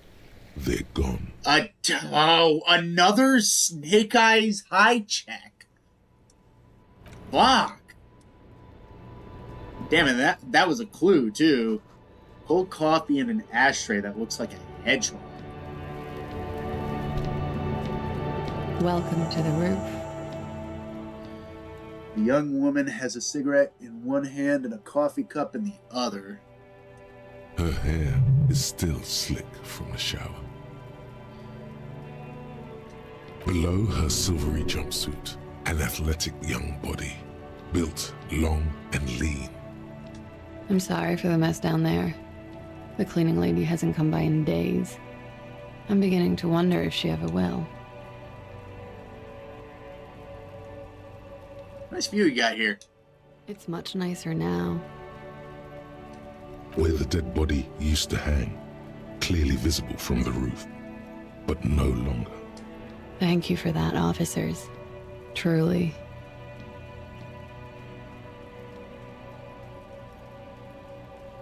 Didn't like looking at the dead body because it was a rapist, maybe? There is something in her light brown eyes, a sadness. when she thinks about the death of that man. Okay, maybe not. Okay. You mentioned the cleaning lady. I think I need one. Oh, yes. Legends of room number 1 have made their way around the building. They say a portal to hell has opened in there. Disco Infernum. Hell, you know not which of you you know not of which you speak. There are vortices of dark energy present, but not to hell. To another place, a third place, much different from our world. Nah, I just trashed the place. Let's keep it Monday. I know. That's probably also why the cleaning lady quit. Oh no! Oh, I got the cleaning lady to quit too. I'm so sorry. I'm Kim Kisoragi. I'm a detective from Precinct 57. I see you've already met my colleague.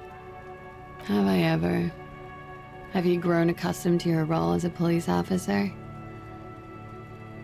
Once a cop, always a cop. Like riding a copacycle. Oh, that's cute. Miss, we are investigating the murder of the man down there. The people who put him there have asked us to talk to you. Huh. I see. She takes a pensive drag of her menthol cigarette. It's like she's disappointed this wasn't about more entertaining matters. What's your name, miss? For the record. Clausier Amondou. Yeah. Same name that Titus gave you. It sounds Oranese, as does her accent. Her birthmarks also signal Oranje. You don't know why, but Oranese girls tend to come speckled with them. Okay. Are you from Oranje? Right, sir. Vredefort, Republic of Oranje. I guess you could say I am an Oranese expatriate. What is Oranje? A bad memory, officer. Fair. The Republic of Oranje is a democratic nation on the Muindi Isola, north of here, over the sea and across the Pale. It is one of the 6 major Occidental nations to hold stake in the continued occupation of Revachol, the coalition. People consider it a reasonable superpower. Reasonable. They will make you into a fiscal colony, divert your natural resources, hold patents and shares, but they won't threaten to wipe you out anytime, like Revachol did in its prime. Huh. All right. Sure how that's a bad memory, so, how so, miss? Of lilacs and lightning. Parks, glass, duraluminium. Vredefort is a conference city. It's always autumn there. And night. At least it was for me. Oh, okay. Must not. Not a great existence, I guess. What's so bad about that? I mean, only getting to see the nighttime and only getting to see one season of it. I don't know, I'd go a little stir crazy. Nothing. If you're no longer there. How old are you? I'm 28.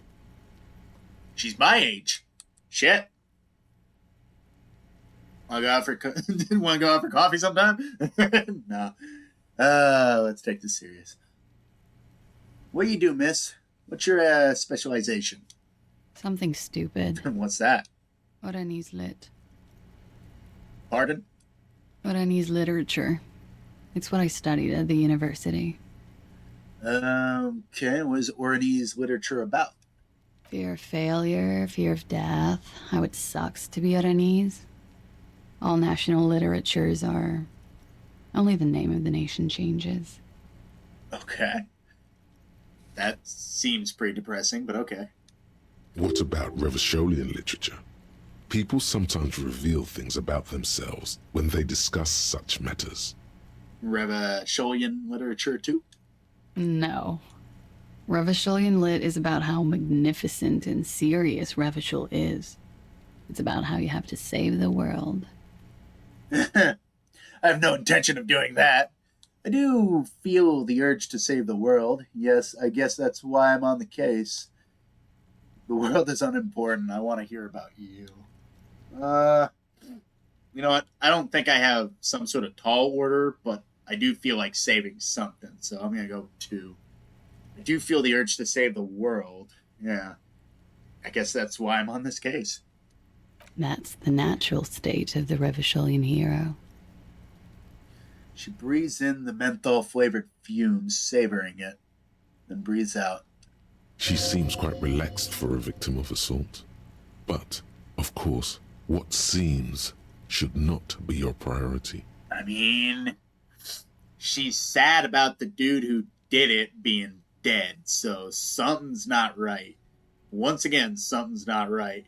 I had a feeling Titus wasn't giving me the full story. And then like, when I got that one check down there when he was like, something's off. Everything's off about this whole fucking thing. Nothing is straight. Everything's fucking twisted. Morty's lit. What do you do with it? You're a poet and you didn't know it, Harry. Nothing. I do nothing with it. How do you make money then? Money is very important. Show us some money. No! I accidentally turned Harry into a capitalist. Fuck. I'm actually curious though, so fuck it. Cool. I've made more money by just being than I have with Ranislet. Being what? Many things. A roller skating instructor, a secretary, Miss Orania 37. It's the world's most tired smile. That's a lot of jobs. Is she a spy?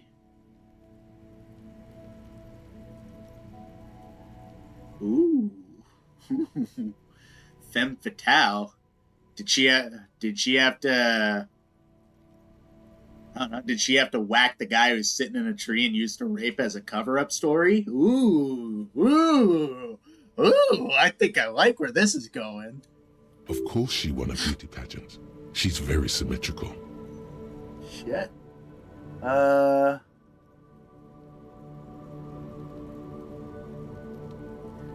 skating instructor, secretary, Miss Oranje 37. They're so far removed from each other that, like, just having those jobs, like, jumping over would be hard unless you were some sort of espionage specialist.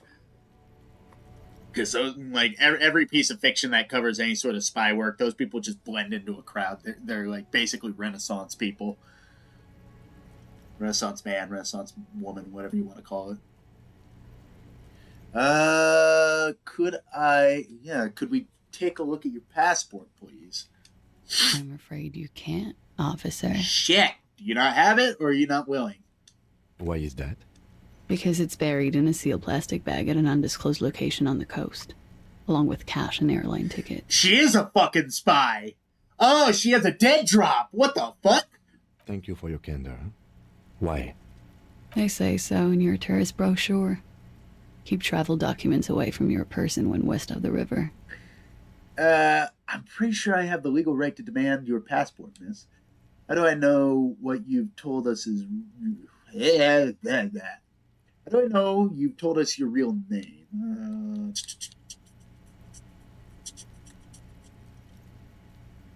I mean, she explained why she doesn't have it, so... fuck it. Let's go. I don't know which one I want to pick, because I don't want to accidentally pick one and lose the dialogue choice for the other. Fuck it. Let's go with this one. If I were to lie to you, I would come up with a more mainstream name than Clausia Mondu. It's a weird name. I mean, weird names don't necessarily mean that it can't be fake.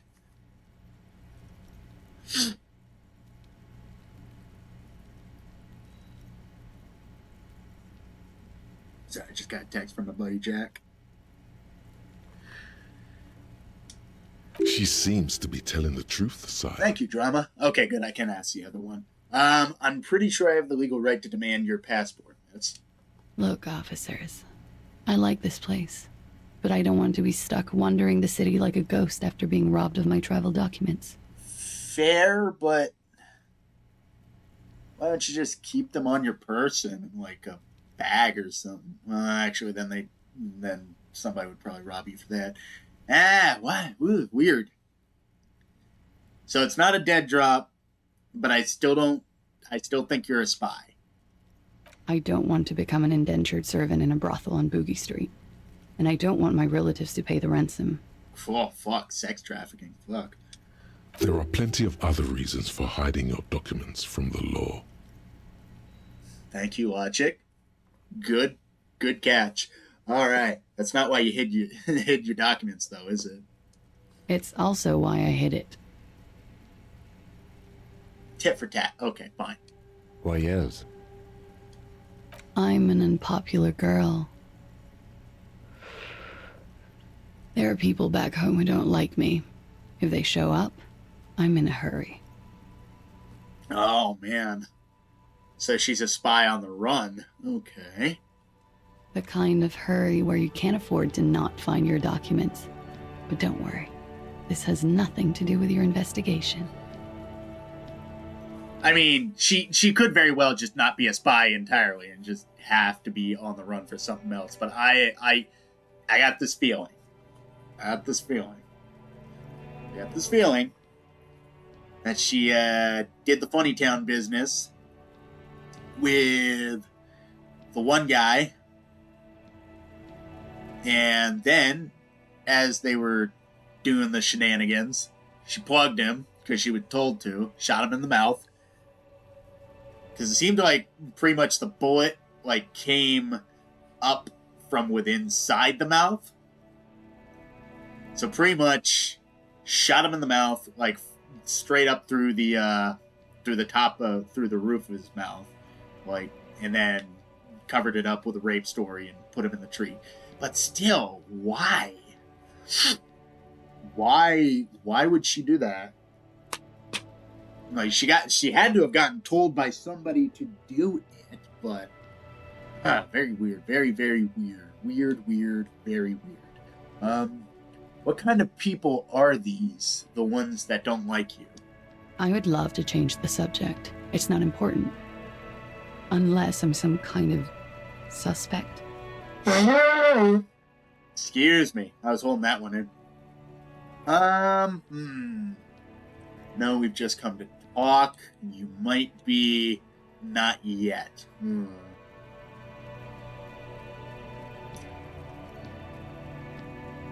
I'll keep the door open. I'll be honest with her. Because I want to say so, because I'm pretty sure she did it. But why? So not yet. Phew. Okay, fine. Maybe I should have fingered you. That came out wrong. Pointed the finger at you. Playfully. She doesn't seem to be overly distressed. Or distressed at all, really. Maybe she's just finally tired of the job. Maybe she's sick of fucking bumping uglies with people and shooting them in the face. I probably would be after a while. Cause just the idea, like just thinking about it. He got shot in the mouth, covered it up with a lynching. But unless people fumbled around and, because even we were about to let it go if I didn't like decide to put him in the fridge and like figure out how to pass that check, because I already had a feeling. But like, if we had never figured that out and we got the information later, like that's a good covered up like death there. That's a good like way to like sort of cover the murder, because until it got to autopsy, if we never figured it out, we would have never known. Okie dokie. But why? Why is the biggest question on my mind? Yeah, that's it for the record, I guess. The record. So official. I'm a cop, lady. We have to do things by the book. Okay. Sarge, yeah. Nice room you got here. Yeah, it's pretty deluxe. I just spelled deluxe so weird. You spoke it, but it came out weird. What are you doing here in the Whirling in Rags? I'm wintering. It is snowing. How long have you been staying here? About 4 months. I came in November. Why here? Here in the Whirling, here in Martinez, or here in Revachol? Here on the Insulindian Isola. Came to see the new world. It's a tourist thing. This is by far not the only reason she's here. She isn't overtly hiding it either. Okay. What happened to the old New World? It turned out to be a Zarath-infested third world slum. There? Called Ilmera. And it didn't. Even after the Mesk colonized it 7 ways from Sunday, it's an industrial powerhouse. This is the one I'm curious about most, but let's go over the prescriptions first. You have quite the collection of prescription drugs down there. Thank you. I've put a lot of time and effort into it. She says without any discernible irony. It's okay. Technically, possession of narcotics is legal in Revachol, but you should still reprimand her. Narcomania is nothing to be proud of, miss. It's quite impressive. How did you amass such a hoard? With money, sir. It's not exactly the NT-star size caboodle I intend for it to be one day, but it's getting there. Should plan on having that Scarface mountain of cocaine on the desk after he, just shoots Manny in the fucking chest. The Anti-Star is, or was, a Vespertine rock and roll star who liked to do drugs. He did so many drugs, he eventually mutated into a corpse. Not a mutation, that's just called your heart stopping. But, actually, that's something that I'm kind of just learning, about Revachol. Everybody here is hooked on some sort of narcotic. No thanks to the fucking union who's peddling these drugs, but everybody here is hooked on something. Harry's an alcoholic. Bruno's a fucking meth head. Titus drinks beer, which that's the least offensive one. She's got speed in her medicine cabinet. Just everybody here is just so blasé about using stuff that would get you big boy time in the Hooskow, in reality. Man, just things are not right. I keep saying that, but every other thing I hear just makes me think, yeah, things are fucked. Things are just holy foobar. The collection includes Nacra, an opioid antagonist. Comes in handy when you've done too many opioids. Fair. You don't... I don't know. Are you a junkie? You would have to be, actually, with what you got. Is that something that happens to you often, miss? His tone isn't aggressive, just inquisitive. Better safe than sorry. You seem to have, among other things, Preptide. Oh, yes. One of my favorites. It cures many ailments. Like what? Like not being able to stay up for 36 hours. Not being happy. It cures those ailments. It's just a mirrored speed molecule, basically. It's not good for you, though. That's all as far as that goes. Still thinking about, Very funky. Still thinking about, not listening to rhetoric. I actually do feel terrible about that. Oh, I really hope Kim doesn't think any less of me. Because the way it's worded, it's I didn't rape her. I'm like, for her. And he's like, I know. And it's no, that's not what he thought. He's like, you did? No. Ah, God. But that's my fault. Curiosity got the best of me. Curiosity killed the cat on that one. I gotta just push it out of my mind and continue on with the job. Speaking of which, that window there is new. It is. Okay. The lieutenant makes a note in his notebook. He finds the answer unsatisfying. Yeah, because we don't know why it broke. Probably because... Actually... I gotta take a look at where the bed is before I make my observation. I have other questions for you. Okay. Watching herself reflected in the bedroom window, tall and sparkling and draped in smoke. Okay. They tell me... Well, they tell us you were raped. It's a bit early in the morning for rape, isn't it? What? She sounds positively buoyant, vivacious, totally unbothered. Actually, ma'am, it's evening. Is it? She's squinting. She takes a look around. The sun's setting in the sea. Long shadows pass over the plaza below. It is evening. Time flies, man. So were you? Yeah. I'm gonna go with not raped. I don't want to say that shit about him.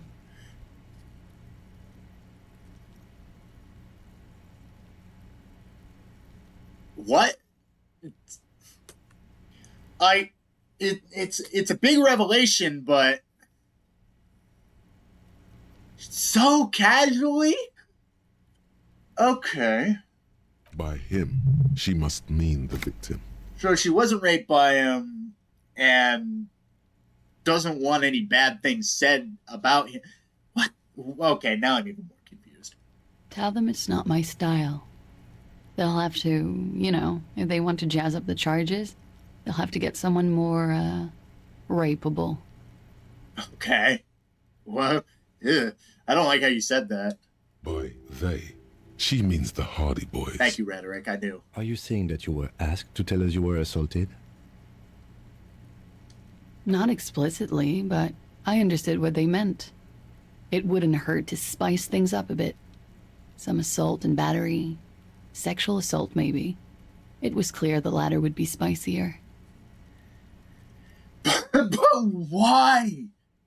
You don't hold any ill will towards the man, but you were willing to besmirch him with not rape, now we know, but like assault charges? Well, I guess he was guilty of grabbing somebody because he's a fucking gacked out jarhead hopped up on goofballs. But assault is fine. Rape, bridge too far. Okay. All right. Fuck, now, like, I thought I was figuring stuff out. Now I got no clue. I'm even more confused. Titus asked you to spice things up for us. Pretty much. Okay. Warming them. Cradles her coffee cup in both hands. So, are you sure you weren't raped? I'm 89% sure. So you're not entirely sure? You know how it is. What? No! Do you? Do I? I actually don't. Maybe you don't. There are numerous cigarette burns on those silvery scales. Easy to see now that you're closer. In conclusion, officer, I'm gonna go with a mild to medium not raped here.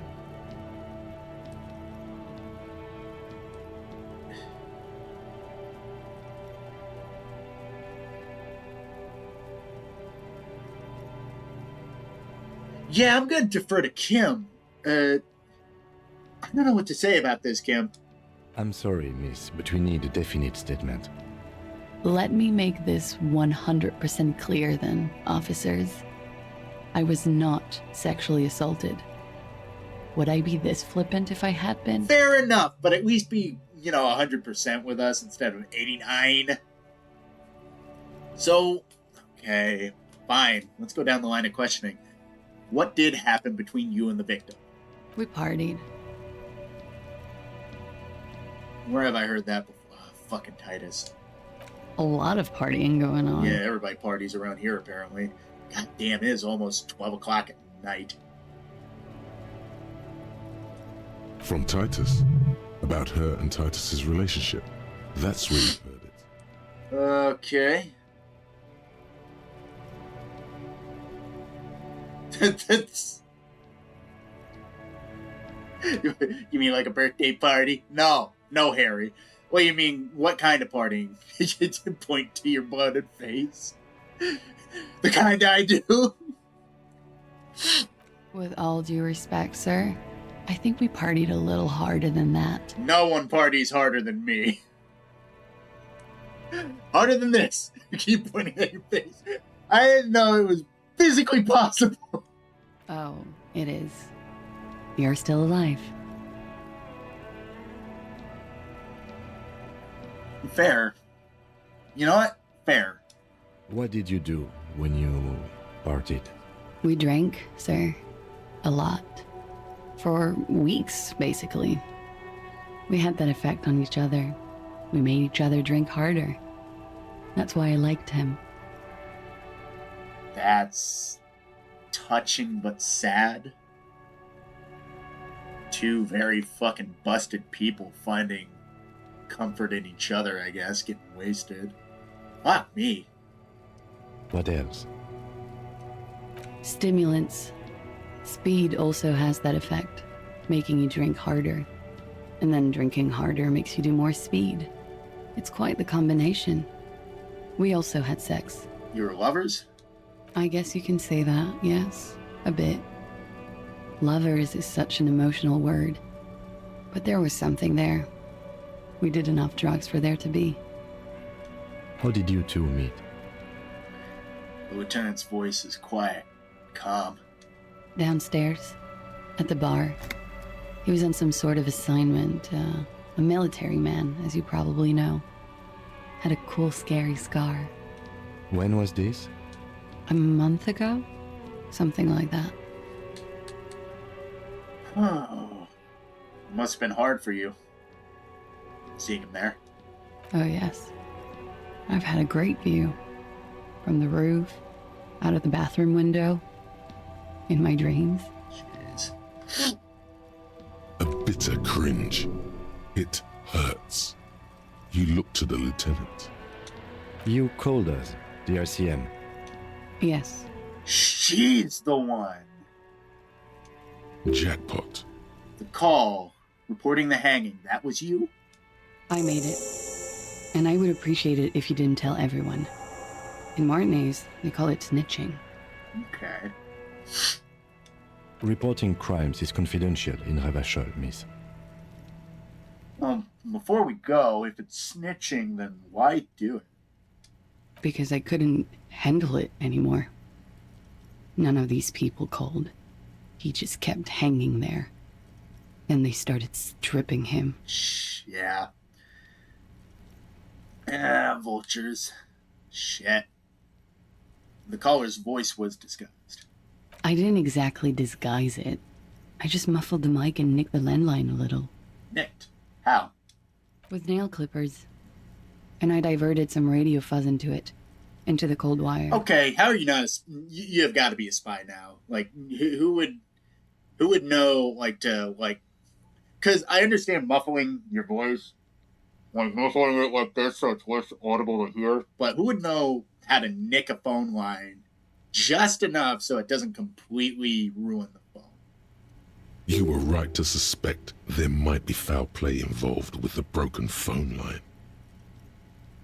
And in the process, you broke the landline downstairs. Did I? Fuck. I didn't mean to. I had no idea what I was doing. So I caught that earlier. Like, I thought there might be something up with the phone being busted. Okay. I completely forgot I even pulled that. I've been pretty on the... I've been hitting the nails pretty, like dead on. Like, right square on the head. But even still, even though I'm getting stuff, I still don't get the why, and, like, there's still some reveals that just don't make sense. Jigsaw falling into place. This is satisfying. Good catch. I appreciate the symmetry. So why go through all the trouble? I don't know, sir. It was stupid. I was drunk, too. I was probably afraid the Union was listening in. Locals say they have ears in the wires. Yeah, that is fair. Hiding from the Union probably is the best bet, otherwise you would have been strung up right next to him. Thank you for making the call, miss. It was the right thing to do. Yeah. I didn't want to, sir. But if I hadn't, he'd still be hanging there. Okay, what can you tell me about him? Name, eyes, age. I'm sorry, I can't do it. Not right now. Later, maybe. I keep seeing him. Like he is now. I can't talk about his... I don't know. Hair. Another puff, more nervous. I know it's difficult, miss. We can return to it later. So, what did they hang him for if not for rape? He had something to do with the strike. One has been roiling since I got here. Rotten timing. But you probably know all about it. And his role in this strike was... what? I think he was in a security detail.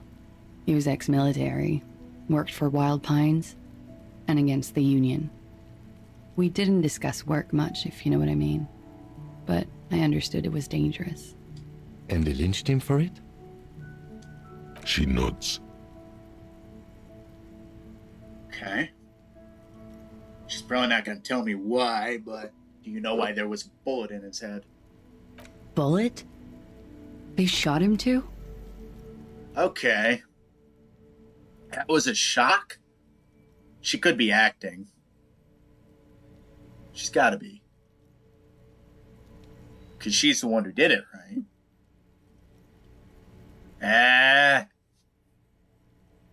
The broken window, that's going to be the sticker. I'm not picking up on any theatrecraft here, sir. The pause is sincere. So she didn't know.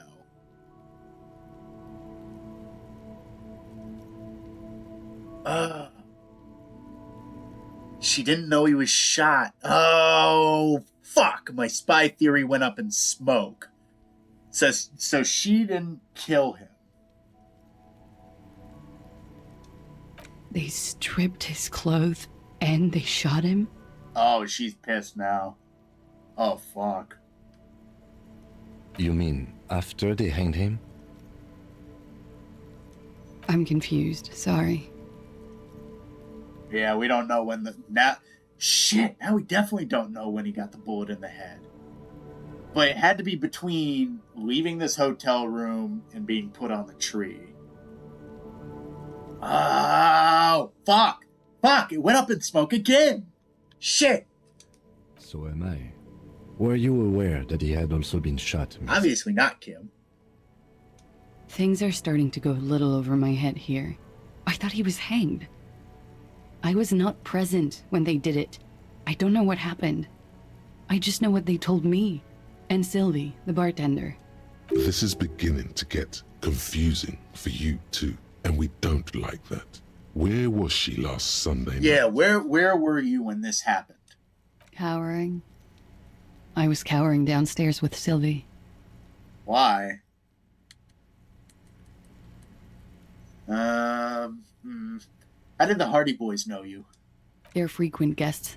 Downstairs, they have a booth for Union members. They're probably down there now. Fair.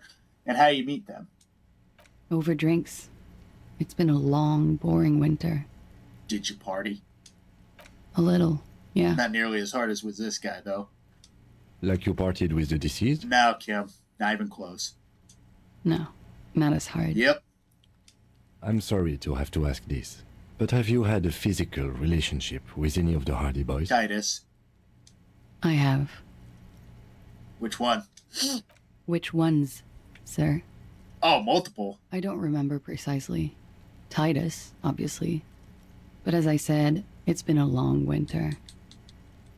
Kinda gross, but it's a fucked up place, so I don't judge. Fuck. Shit. Fuck. So she had no idea he was shot. Fuck. Okay, so she's not the one who did it. Fuck. I was so sure. Now I don't have anything. again. Shit. Fucking. Here I was thinking I was being so smart. Okay, thank you for telling us all this, miss. And I don't think I'm going to disagree with Drama. Like, he would seem to know if she was gussying it up. Like, I didn't fail that check, did I? Where was it? Oh, it's too far back, isn't it? Shit, I can't even see if I failed the check. I just listened to it. She breathes a silvery sigh of relief and weariness. The air on the roof feels humid. Should we head by downstairs, officer? We may have things to discuss there. I had something else before we go. A little thing. She nods. Silvery cigarette fumes disappear into her mouth.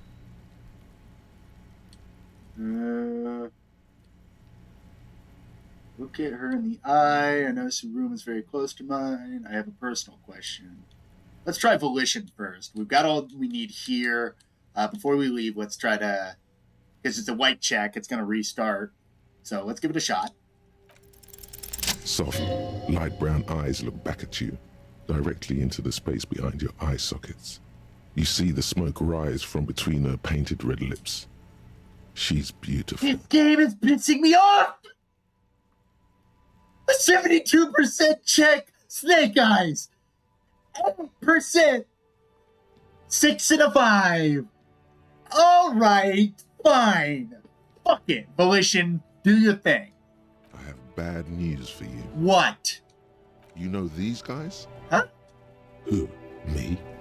Yes, you. He's talking about you, you boring stiff. You too. Me? What did I do? So drama and logic. These guys are compromised. She's got them singing along to her tune. The little bleeps and bloops you trust for info, you can't trust them anymore. Oh, she was lying! Oh my god! Believe it. She was lying! Fuck! She was lying! She was lying! Shit! I was right! Oh my god! Which ones are affected? There's no way of knowing. At the moment, I'm afraid it's best to assume. Oh, all my fucking brain voices are compromised. All of them. Volition, you are the fucking man. And I barely got any points in you. Bullshit, man. I ain't compromised. Yeah, you are, electrochemistry. You keep trying to get me drunk. Especially that guy. That guy's the most compromised one. Thank you, Volition. Thank you, Volition. No fucking way, man. I just want a drag of that sweet menthol Ziggy. You're not taking their menthol Ziggy. Fuck off, electrochemistry. Really? Quick. Tell me what's under her jumpsuit. Glory, truth, softness. Protect her. She wants you.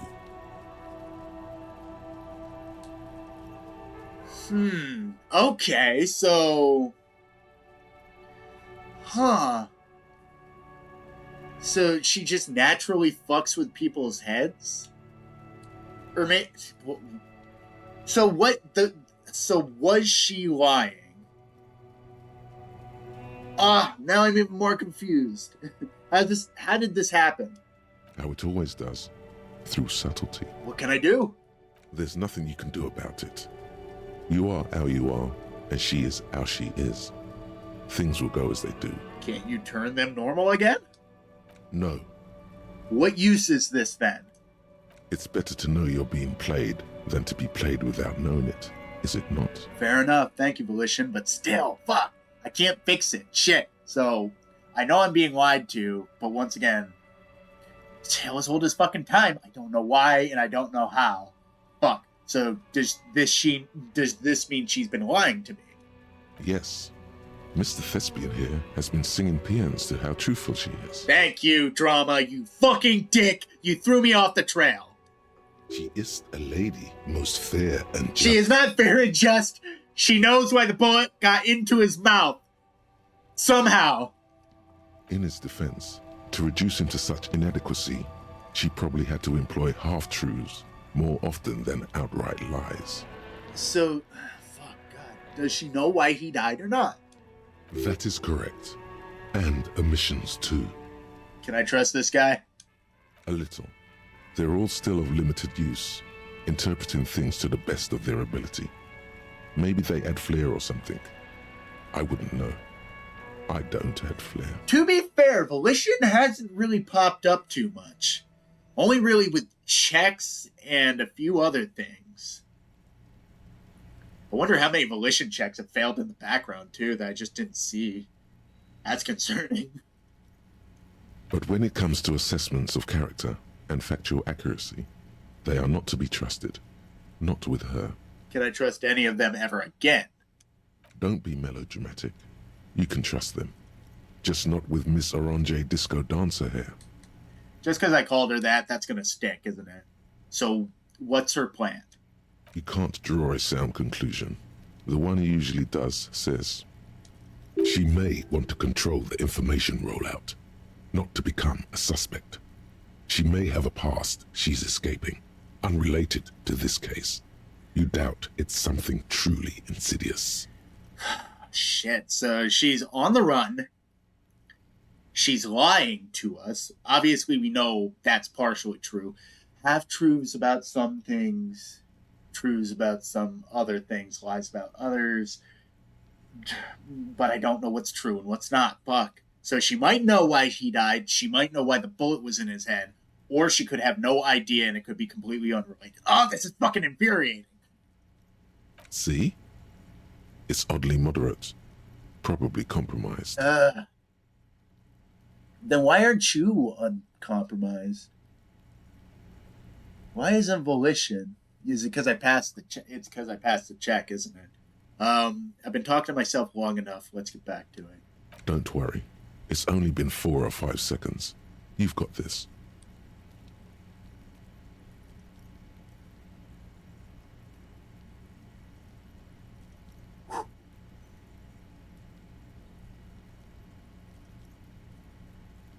This is hard. Should I accuse her outright? I have to now, because I know. Might bite me in the ass, though. Fuck it, let's go for it. Miss, are you manipulating me? The silence broken.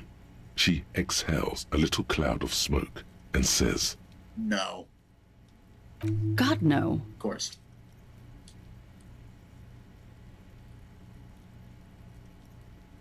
You know, let's go down this line of questioning. I notice your room is close to mine. I have a personal question. Yes. You're just one room away. Very personal. Good. Yes. This means she could have heard something. Like what you were doing before you blacked out. Were you in Sunday night? I need to know what I did before I lost my memory. You do not need to know that. What you need is to ask normal police questions. Like, get a grip, he thinks. At least do your personal stuff when I'm not here.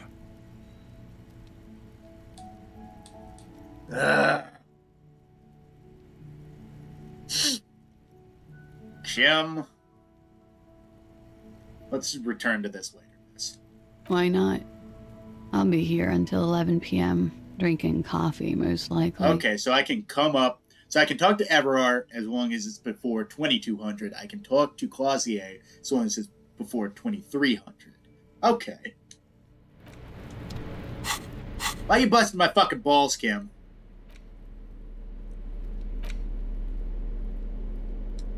It's the letter you found in the trash. A cabbage of papers hanging from the... Alright.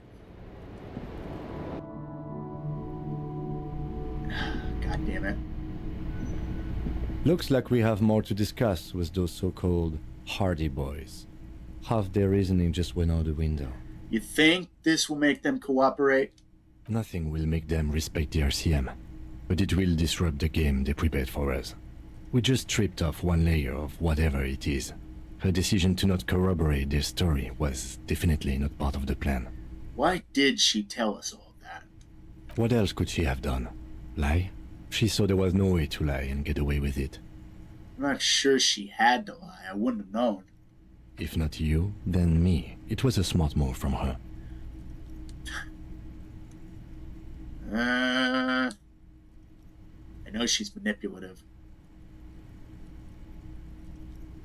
So you said to her, what did you mean by it?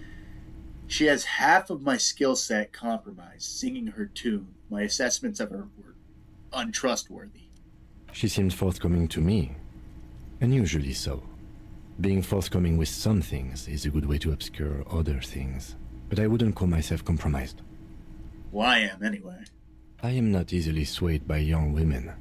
But on the other hand, the best liars are candid. And she was candid. Anyway, we should move. I suspect our investigation will bring us back soon enough. I know Kim's just trying to keep me on the case, but man, is it getting annoying that I am trying to actually pull on some threads, like to properly know some shit about me, know some shit for sure about myself. It just keeps jumping in the way.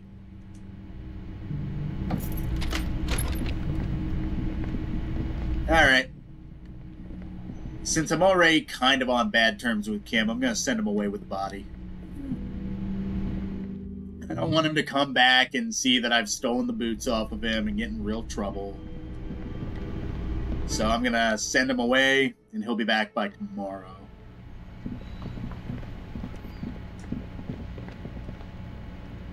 Come on, Harry.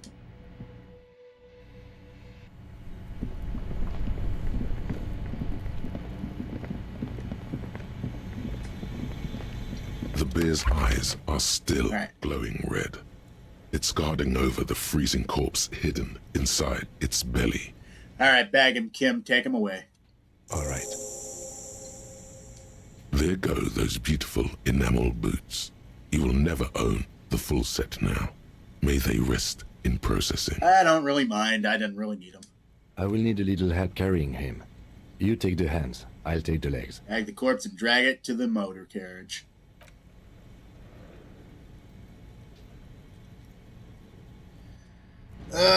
Fuck.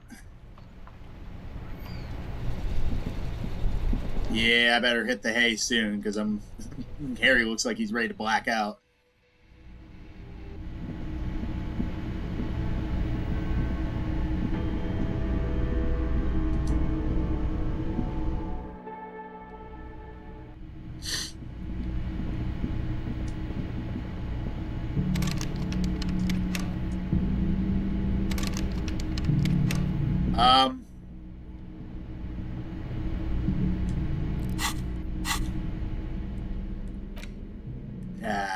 How do I end the day?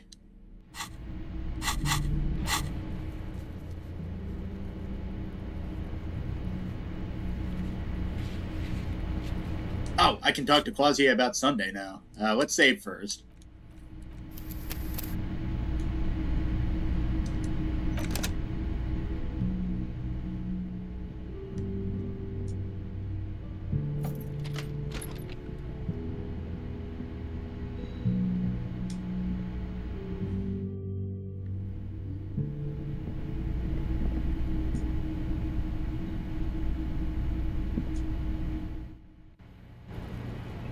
Oh, shit. Yeah, she said she'd be gone. Fuck. How do I end the day? I don't remember. It's been so long since I had to end a day. Oh, I got... I'm a fucking idiot. Gart, I know it's almost tomorrow, but I have your money. Can I help you? About my bill for tonight. Got the 20 real. Do I really have to pay you again? Nah, I'll pay him. Good. You got the room for the night, but remember, you'll need another 20 real tomorrow. Thank you, buddy. I'll see you later. Man, I'm sad that I can't talk to the cook about the boards.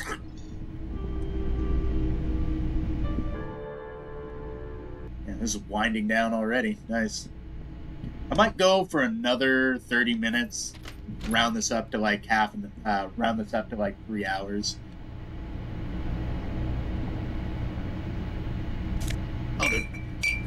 The bed is still cold from the broken window, and not too inviting. But it's yours.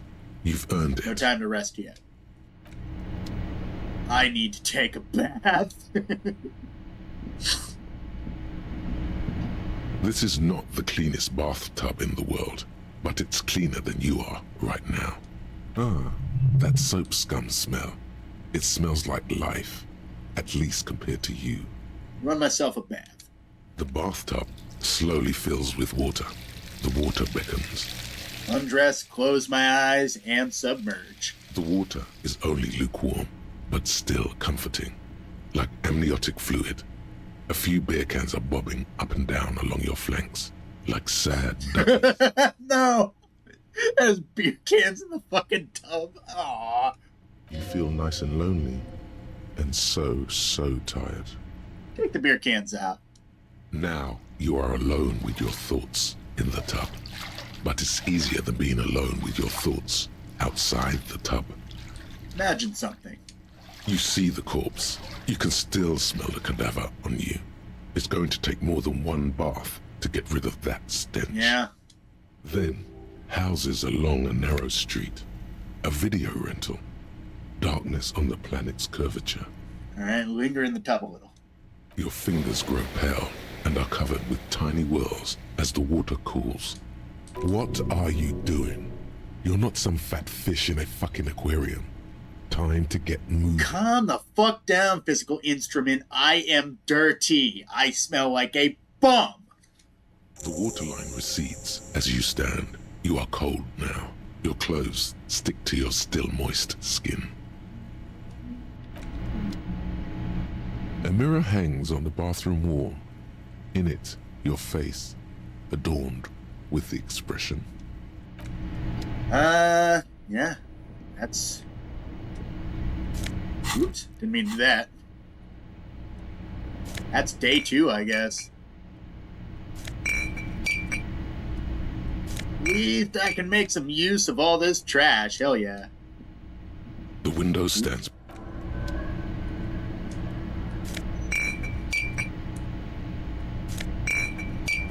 There's a big fuck-off bottle of Commodore Red sitting right there on the floor, dude. Pick that up.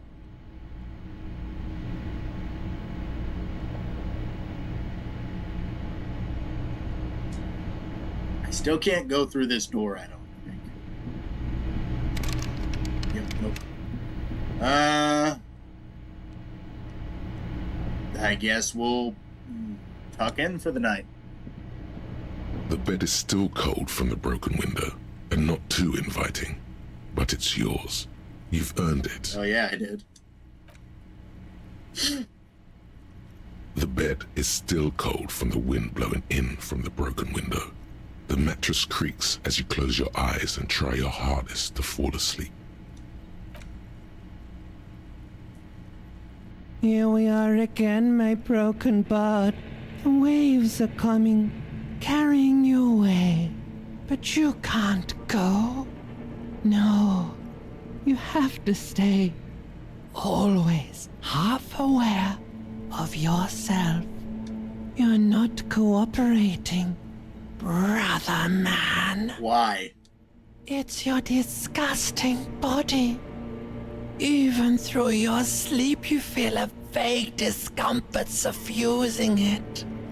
Your belly and your sides are unpleasantly tender.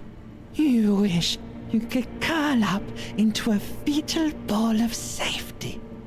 But you cannot, because of the pain.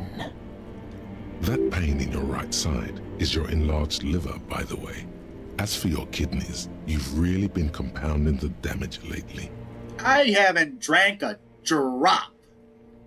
Every cell in your body is moaning in agony, asking, what did we ever do to you? It's all the system's fault. The system failed me. The body's worthless anyway. No one does anything nice to it.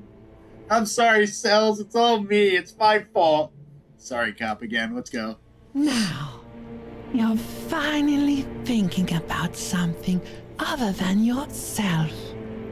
Let's see how far that'll get you. X to swap? What? Is that a glitch? Press an X, nothing's happening. These are my just desserts. I will endure this pain with dignity. No, please. Where is that blessed nothingness, that sweet oblivion? I'm an artist, and liver damage is my own. I think I need medical attention. Nah, I'll take this pain with dignity. There's no dignity here. Only reflections of your body mass. Flashes of the day.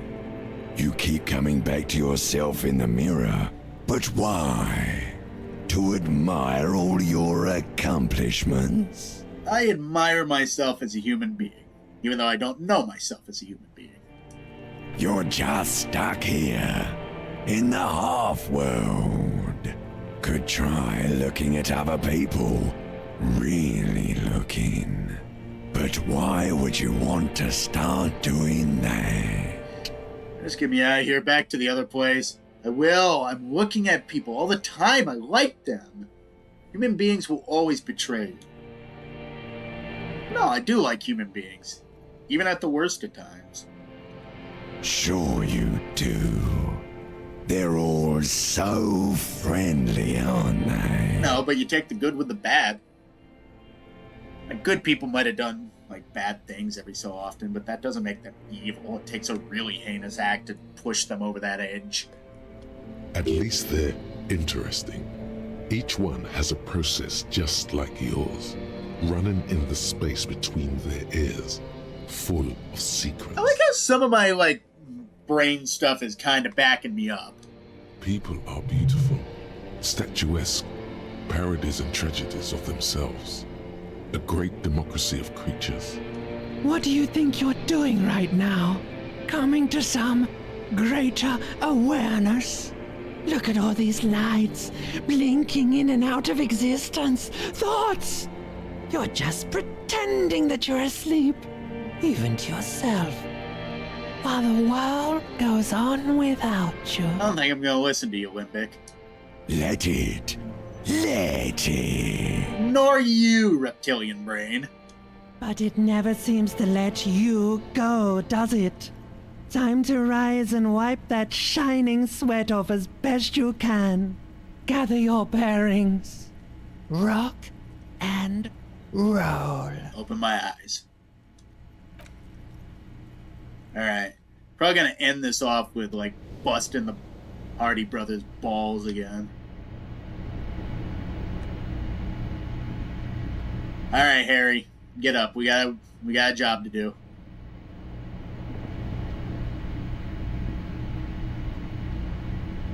I can put the flashlight away. Two of them how I'm carrying around the bag still.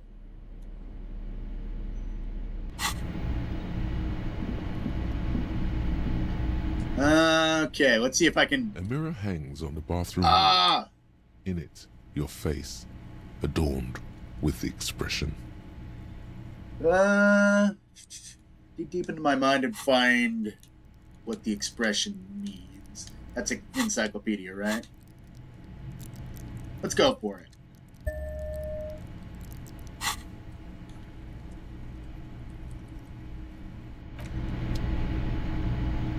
A mirror hangs on the bathroom wall.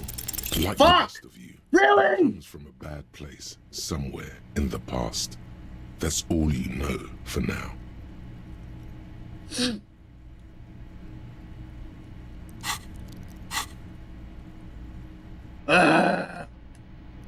Fucking bullshit! A mirror hangs on the bathroom wall. In it, your face. Fine, I'll pump one into interfacing, see what it does.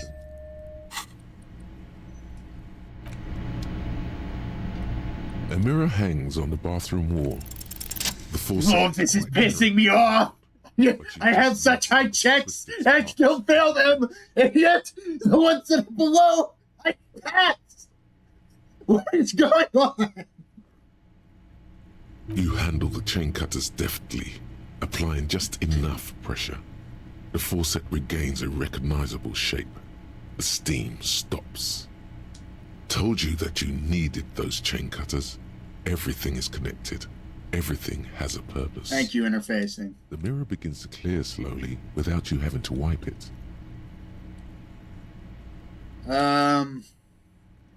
You know what? Fuck it. Let's try to stop the expression. Why?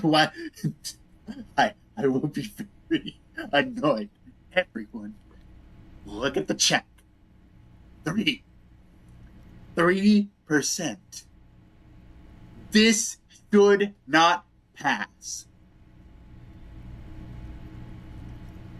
Watch.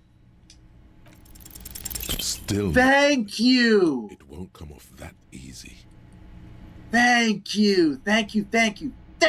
Finally failing a check I should fail.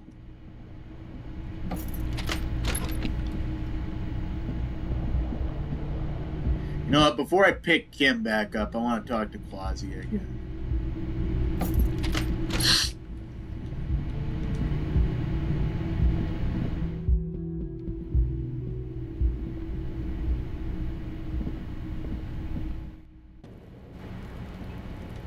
Hey, Honeybur. How you doing? Hello, officer. What brings you up here again? All right. Now that Kim isn't here, let's talk about Sunday. Ah, yes. The night before I saw you in the hallway and reminded you you're a police officer. Well, that's one of the first things I remember before, I don't know, fucking anything. I remember doing an Elysium. Wow.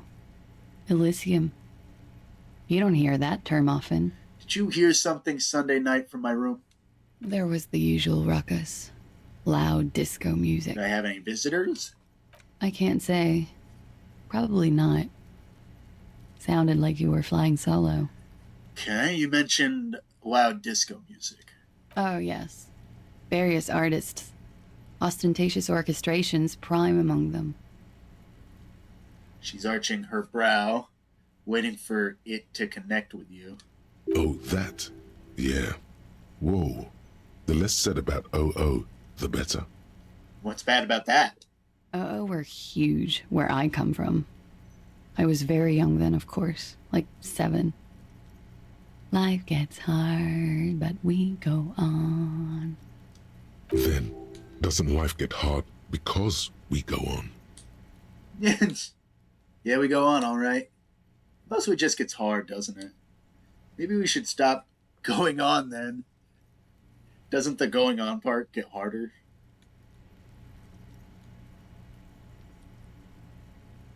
I don't want to stop. We go on. I don't know about that.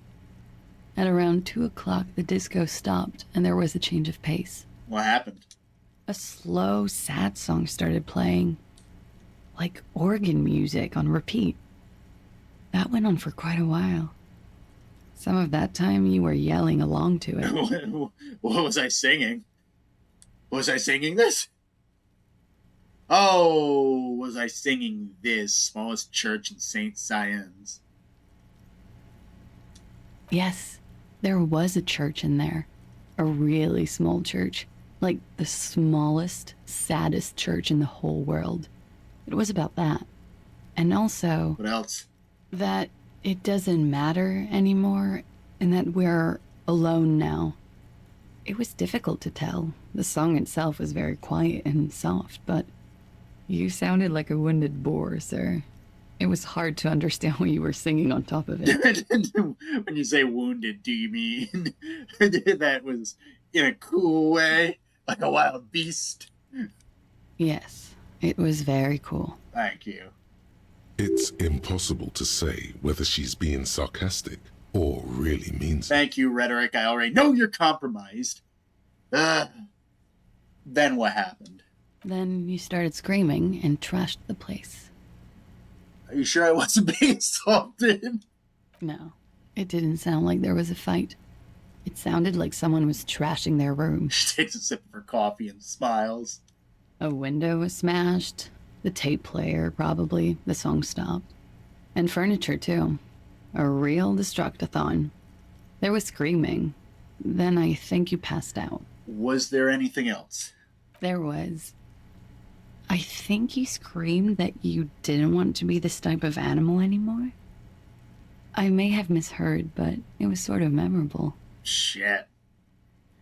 Harry. I went out afterwards. Everything was quiet by then. Around 4 or 5. And that was it. Thank you. No problem, sir. All right. Okay. I got some things I need to check. But pretty much, since it is closing on the 3-hour mark, I'm going to talk to the Hardy Boys after I after I have my stroke. I'm going to get Kim, talk to the Hardy Boys, put this bag in my pocket because it looks embarrassing just running around with it trying to act serious. There you are, Bubba. Good morning. Anything to go over about the case? You know what? That's a good point. Now that we've inspected the scene, I want to know more about this pissing competition you mentioned. What's there to say? It's just stupidity. What kind of stupidity? The cop kind. Our precincts can't decide if Martinez is part of Jamrock or the Industrial Harbor. Yours or mine, as if we somehow own parts of the city. Typical street gang mentality. So we've let the Union make a mockery of law enforcement here. And now it's come to its natural conclusion. So this is a struggle over who runs Martinet. Well, sort of. It's less a matter of who gets to police Martinez than who has to. It's an orphan district, in other words. So, the orphan district is looking for a father, and unfortunately nobody wants to pick up the kid. I think the dispatch desk just told both our stations about the hanging. There was quite the brouhaha at the 57th, I can tell you that. Time to settle it, they said. Cop off. But I assure you, I am not their finest or toughest, with 102 cases solved. What I am is least interested in a pissing competition. Thank God for that. So he volunteered to represent the 57th, but not out of competitiveness. On the contrary. I'm sorry for making you doubt me, Kim. I love you. Wait a second. What's that? What? There's two RCM officers here. I just realized that. There's 2 RCM officers here. They're finally here. The cops are here. Somewhere in your mind hangs a dark green blackboard. There are 2 columns. One says, cases solved. The other, confirmed kills. Close my eyes. The rows are endless. Look for Precinct 41. Jean Vicmer, Judith Minot, a special consultant. What was his name? Then the rows degrade into green nothingness. Your brothers have left you. Ugh. Damn. I mean, there's 2 right there, I assume from... You know, probably not Precinct 41, honestly. So you volunteered to spoil it. For some reason, I thought you had 104 solved cases. Okay, this is just going down the line. So you volunteered to spoil it. Yes. I'm an unrepentant spoil sport. The lieutenant appears to be pleased with this. I love you, Kim. For some reason, I thought you had 104 cases solved. Well, technically. The official record keeper has been known to double count murder-suicide. Damn, that's fucked.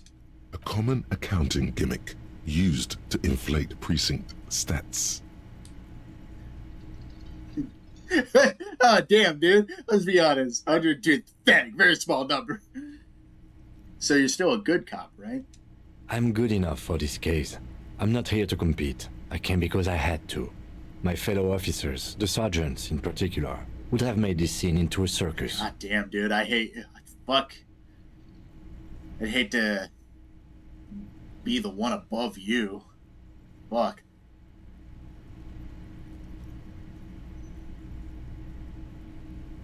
I just had a brain fart. What's so special about Martinez? Martinez? Nothing. It's just a puddle at the end of some drain pipe. No one cares about this place. They care about sports. Most of our colleagues don't even know how to get here. Most of the interchange doesn't exist. A tremble comes over you. Another after effect of ethanol poisoning, perhaps. Feels like leaves do when they rustle in the breeze, somewhere far away, below the turbine. The 41st and the 57th. The lieutenant was right. It's not about who gets what's north. It's about who doesn't. I wonder what this says about me. That I was sent by my station. He raises, oh yeah, he raises an eyebrow, thinking it best to let you make the next move.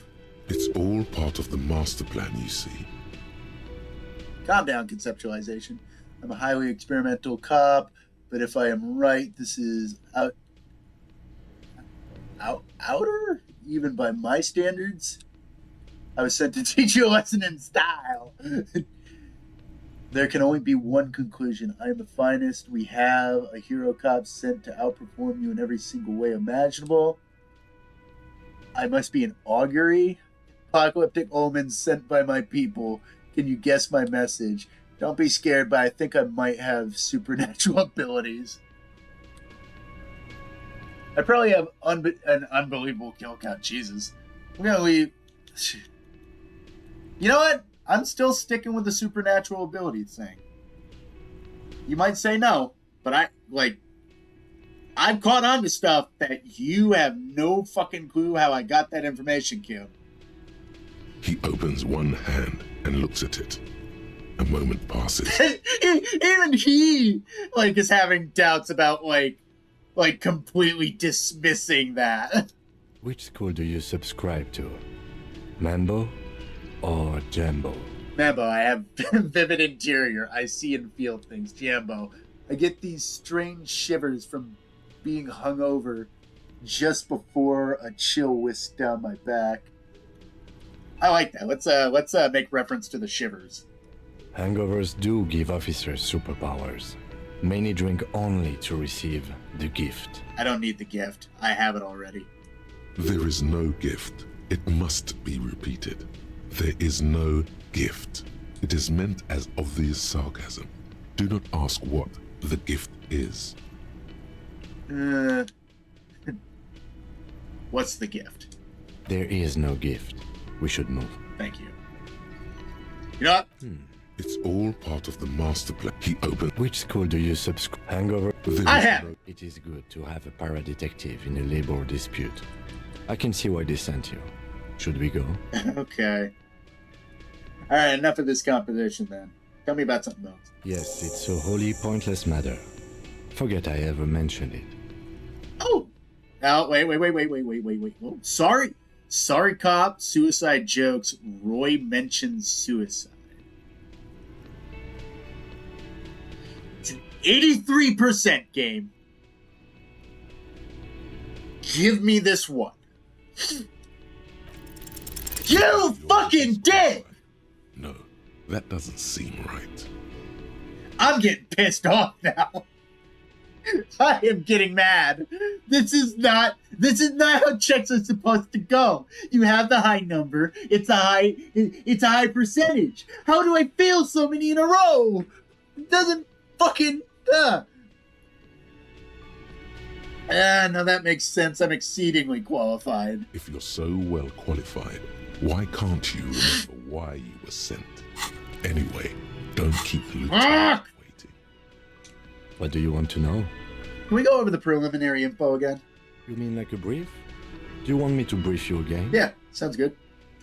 3 days ago, the RCM Emergencies Desk received a report about a security guard who was found hanged in Martinez.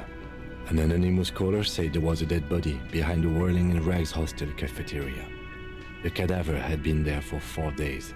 No one had come to investigate. Forgive me if we've heard all this before. I just want to A, refresh my memory, and B, see if there's anything different.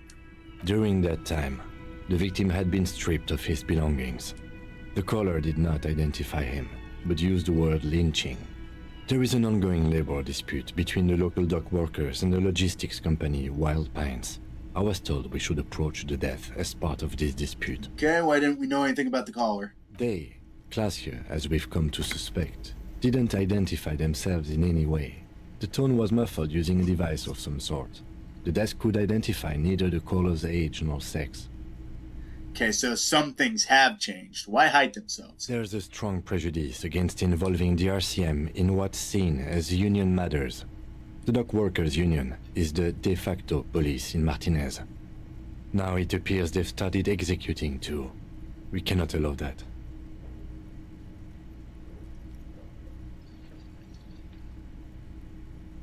Of course, yes, I understand everything now. Just to be clear, we are police officers. It's our job to find the killer. That's the case. Uncover and arrest the killer. I have all I need for now. This is getting fucking ridiculous, though. Like, how do I keep failing these checks? Like, and I pass the ones that I shouldn't. Like legit. If I talk to if I did that check, like that was the 3%er and passed it, like I would have actually been pissed. It's like, yeah, it's getting on my nerves. I'm gonna save here. The next fucking check that is a high one that I fail, I'm gonna save scum. I swear. It's you again. What is it? I have some new information, motherfucker. Alright. Let's go over the rape victim again. Again? Seriously, man. Fine. Fire away. His relationship. Relationship? There. Something is off here. Was like that. Okay, enough. I can't go down this road here, but I'll just say it outright. Clausius says she wasn't raped. Fuck. I knew that fucking whore couldn't be trusted. Whoa! Whoa! Talking like she's an old friend, and now all of a sudden she's not. Wow. Fuck, you are fucking sick, aren't you? For the record, Titus Hardy did not explicitly specify the victim as a whore, nor did he say anything about trusting her. You're not helping either. You're a piece of shit, too. Oh, shut up and stay out of this, Liz. He raped her. He was out of his fucking mind. You have no idea. Huh? I have a better idea than you. She's just in denial, asshole. You don't understand the traumatic experience. She's shutting down. And she doesn't fucking trust you. Uh-huh. Yeah, she's crazy, you know. A crazy bitch. You know the type. She's fucked up. Uh-huh. She seemed pretty lucid to me. This is a diversion. Stay on track. Yeah. Yeah. Oh, exactly. Crazy? What are you talking about? She was very lucid. She wasn't raped. The witnesses' statements were very clear. Lawman, I'm at the end of my goddamn rope with you. I fucking told you not to push her. Actually, we didn't have to push her at all. His hands become fists. Oh, fucking swing, you bastard. Give me a reason. And you went and pushed her. I am gonna fucking... Do it! Do it, motherfucker! Titus Hardy. Everett personally sent me to take care of this. If this goes south, we'll all be in the shit. But you, Titus Hardy, are going to be buried. Am I understood? Oh, party lines are breaking down. There is no party now. When she's angry, she emphasizes the S. It gives her voice a strangely hypnotic quality. Her lips barely move as she speaks. Frankly, it's a bit terrifying. I am cold as a cucumber. Someone has to rush in to break the tension. The second in command. Look, Copper. We know that that fuck was a rapist and a killer. We got him confessing to it on tape. Really now? Let me see the tape. Show it to him, T. What's the harm, right? Here, jerkwad, listen to this shit, and then come back and tell me the soldier of the apocalypse was an innocent man. This is their last play, this tape. Their story is in tatters, a mess. It might be nice to listen to, but at this point, you don't need to. Uh-huh. Why should I care about the tape? You lied to me. You don't care about evidence. The fuck are you a cop for, then? Pigs, T. They don't care about getting the truth. They care about getting convictions. They are fucking keeping a score on their bulletin boards. Not untrue, but yeah. I won't be on your bulletin board. If you don't listen to the tape, we got nothing to talk about. Mm-hmm. There's a lot of questions. If you ask them now, they'll just keep bringing up the tape. Listen to it, and they'll have nothing to hide behind. So what's on this tape? What's on it? We call it the Door Gunner Mega Mix. You'll know why once you listen to it. Now that is intriguing. You had me at Door Gunner. Mm-hmm. Where'd you get this tape? You think we go into this shit deaf and dumb? You RCM aren't the only ones who know how to bug people. There's no university degree for that. Actually, there are a few. Crypto analyst, radio officer. Actually, there's numerous degrees you can get for signals and intelligence. Just stop them right there. Yeah, like you have one. Smart ass. So you bugged them. How? We have machines. We're in logistics. How do you think a harbor works? It's advanced stuff. So you don't fucking know. Stop pretending you do. Understood? You've listened in on their communications. How long? Even Kim's like, yeah, you're not the guy running the fucking bugging operations, so stop playing like you are. Since way before their chief started taking swing lessons. Things got nice and quiet after that. Uh-huh. Which of you is doing this advanced radio work, then? It's not advanced. You just hold up in a coop all day, writing down what they say. It gets hot as hell in there. Angus, you snitched on yourself. Don't put yourself down, Angus. It's important work. The chief picks up his beer back up to offer a silent toast. Yeah, man. You're like a radio genius or something. Those notes are some in-depth stuff. Indexes and shit. Where can I listen to this? I'm sure we can find a tape player. Thank you. Where can I listen to this? Why don't you try shoving it up your ass, genius? Oh my god, I really do fucking hope those mercenaries get to the lot of you. Yeah, play it with your ass, cocksucker. Oh my god, these guys are irredeemable. I'm sure we can find a tape player. It's not a problem. Is there a tape player in your car? Your room had one. Or maybe it's too broken. Maybe. Alright, that's enough for now. I'll get back to the investigation. Don't forget your tape, lawman. Compliments of Titus Hardy. Fine, I'll listen to it. You do that.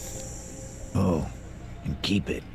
Maybe you'll need a reminder of human ugliness someday. I'm staring it right in the face, asshole. Like you have any fucking leg to stand on. You people, every single time I talk to you, it's fucking worse. I just need to wash this slime off me. Still carrying the bag around. Fuck. I'm just gonna de-equip it. If I go to a new area and find, like, any bottles, I'll go there. I am curious about the police officers. Next time I start up, I'm probably gonna talk to the cryptozoologist again. To, like, ask her more about some, like, cryptids. Just to get, like, more of a lay of the world, which is cool. Other than that, yeah. The compact tape player is still and silent. Seems it has completely broken down now. Ay. Can I fix it? The machine was made in Revachol by a company called Le Mercier. Their logo depicts the triple-towered Delta skyline. It was supposedly built to last. Jeez. There's no fixing this one. This would have been very helpful with the Megamix, but it isn't anymore. Ah. Any ideas? My kinema only comes with radio. Let's try to find a new tape player. Perhaps we should talk to Roy at the pawn shop. He has stuff. Ooh, okay. Good. I want to listen to this tape and then probably next time. I'll talk to the cops first. Then I'll talk to the cryptozoologist. Then we'll do Everart's little thing next time. I still haven't talked to Renee again either. I should really pick his brains too. I want to know what that picture is about. So I'm just trying to make a mental note of it. Next time, cops, zoologist, Renee, Everart's little side mission.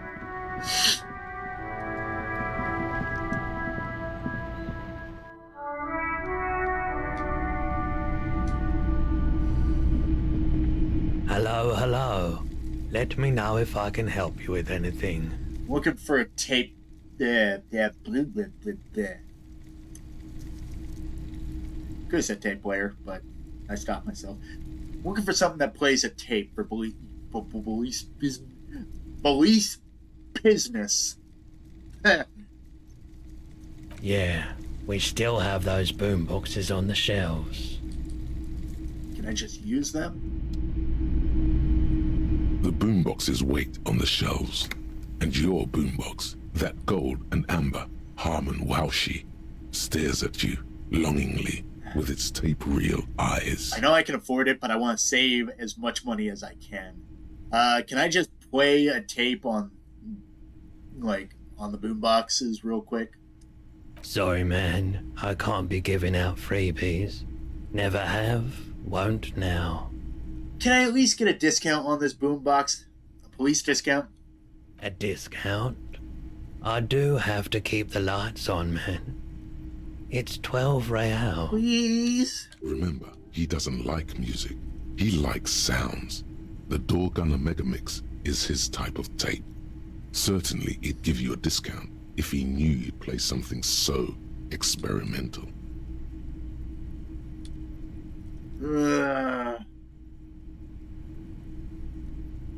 Man. I'm basically gonna make this guy listen to a snuff tape. I feel bad.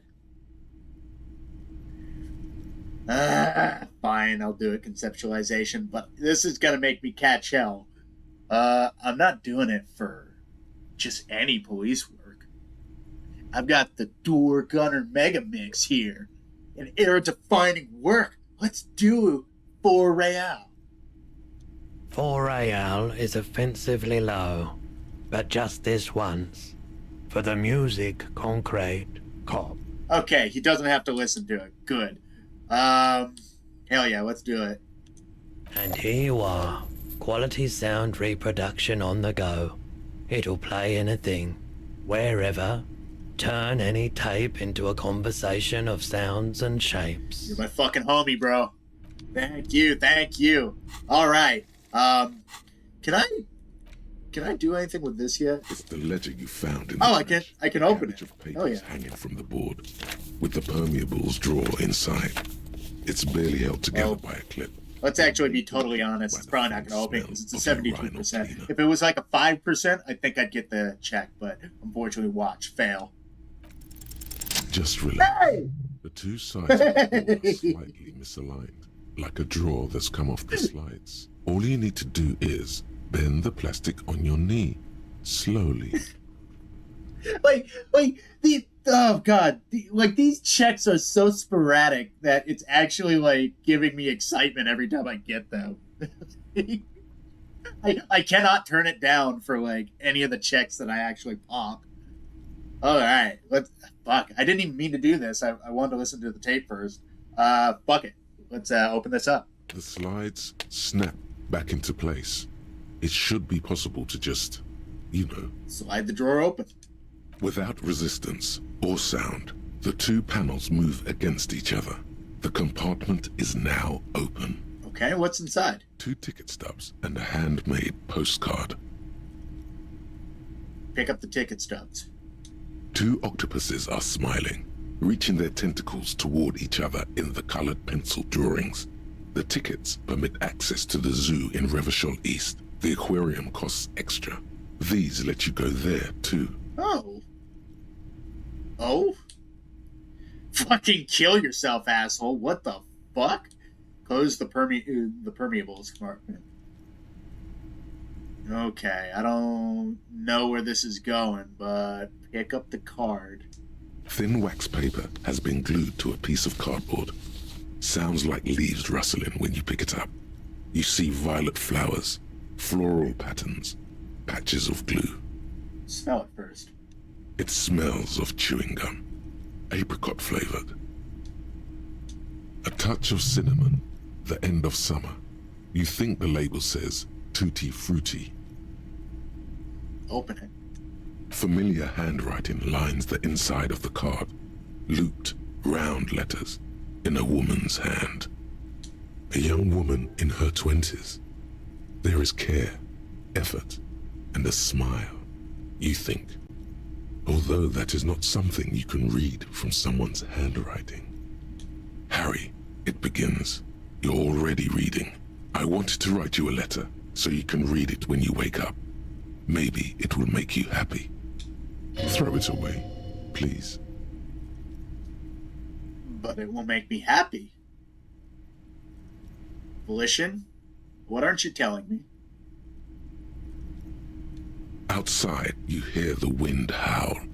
A sudden gale blows in from Martinez, flapping street signs and window blinds. Come outside. What? Far away and outside, the reeds hiss with desperation. Step out. We'll take this outside.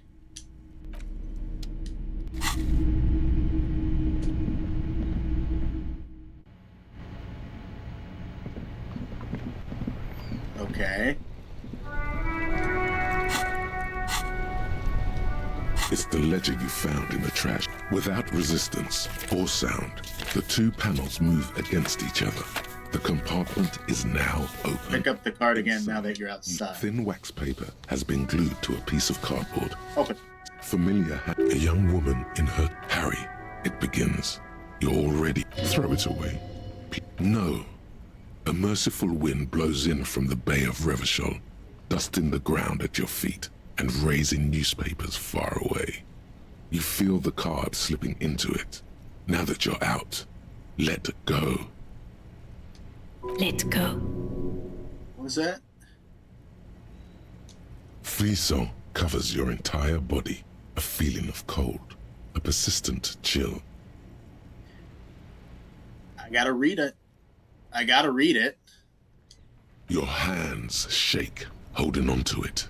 Every morning when I step out and you're asleep behind me, it says, I find a little piece of sadness in me. I carry it in my chest, down Voyager Road. Every step I take, it grows. By the time I reach the fuel station, it has filled me entirely. I step onto the light rail and look back. Sparks fall from the bow collector. I know it will be like this until late afternoon, when I get off the 42 and walk back to you. You. Every step I take will get lighter. It almost makes me run. Sometimes I do. I can't believe I met you. I can't believe the happiness I feel with you. You have a vast, vast soul, and I will always, always, always come back to it. Kisses, kisses, kisses. You feel the air sucked out of your lungs and the blood sucked out of your head. Everything around you gets dark. Small white dots appear. Oh, fuck. Sparks fall like snow from the bow collector. A streetcar distancing. You feel the ledger slip from your hand. No. Hold on. Hold on. To what? There's nothing. Did I die? Detective, is everything all right? Kim? I'm gonna fall sideways.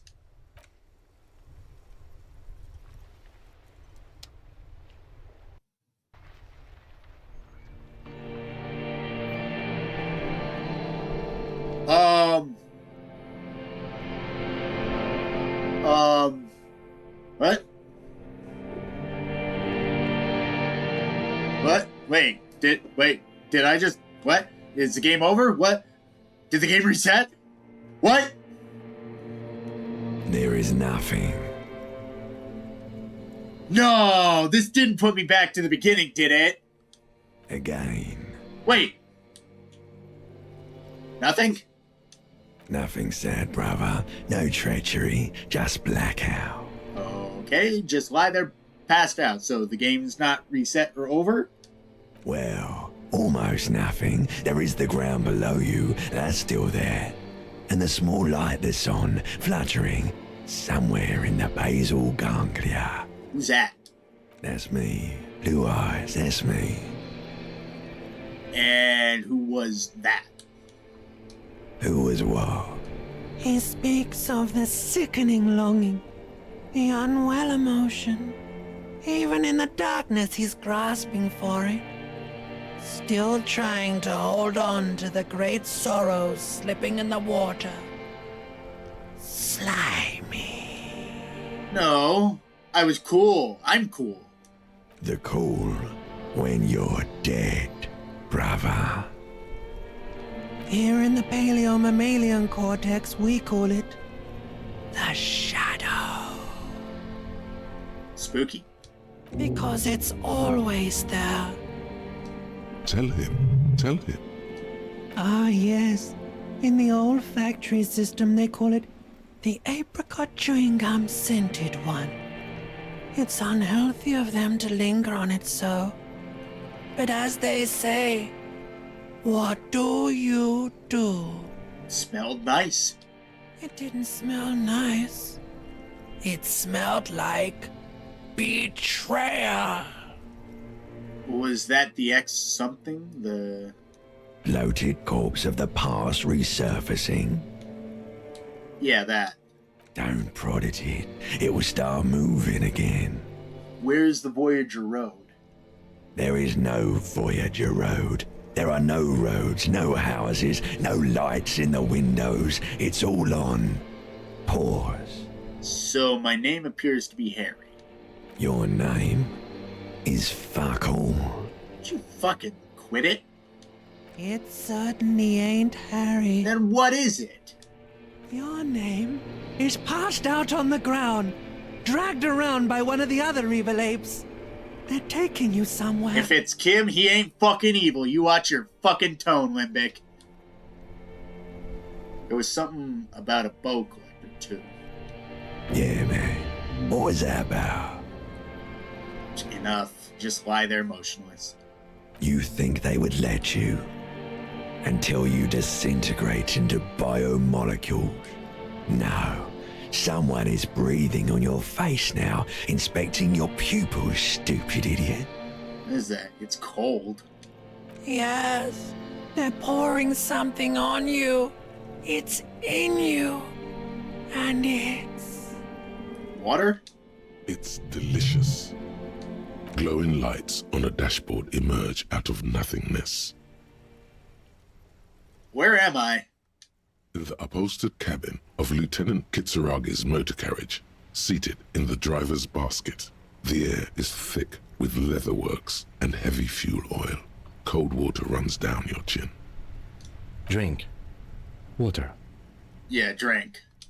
The water is cold, silvery, the stuff of life itself as it pours down your parched throat. The pounding in your head recedes. The darkness parts. What the fuck just happened? Drink. You haven't drunk water in 2 days.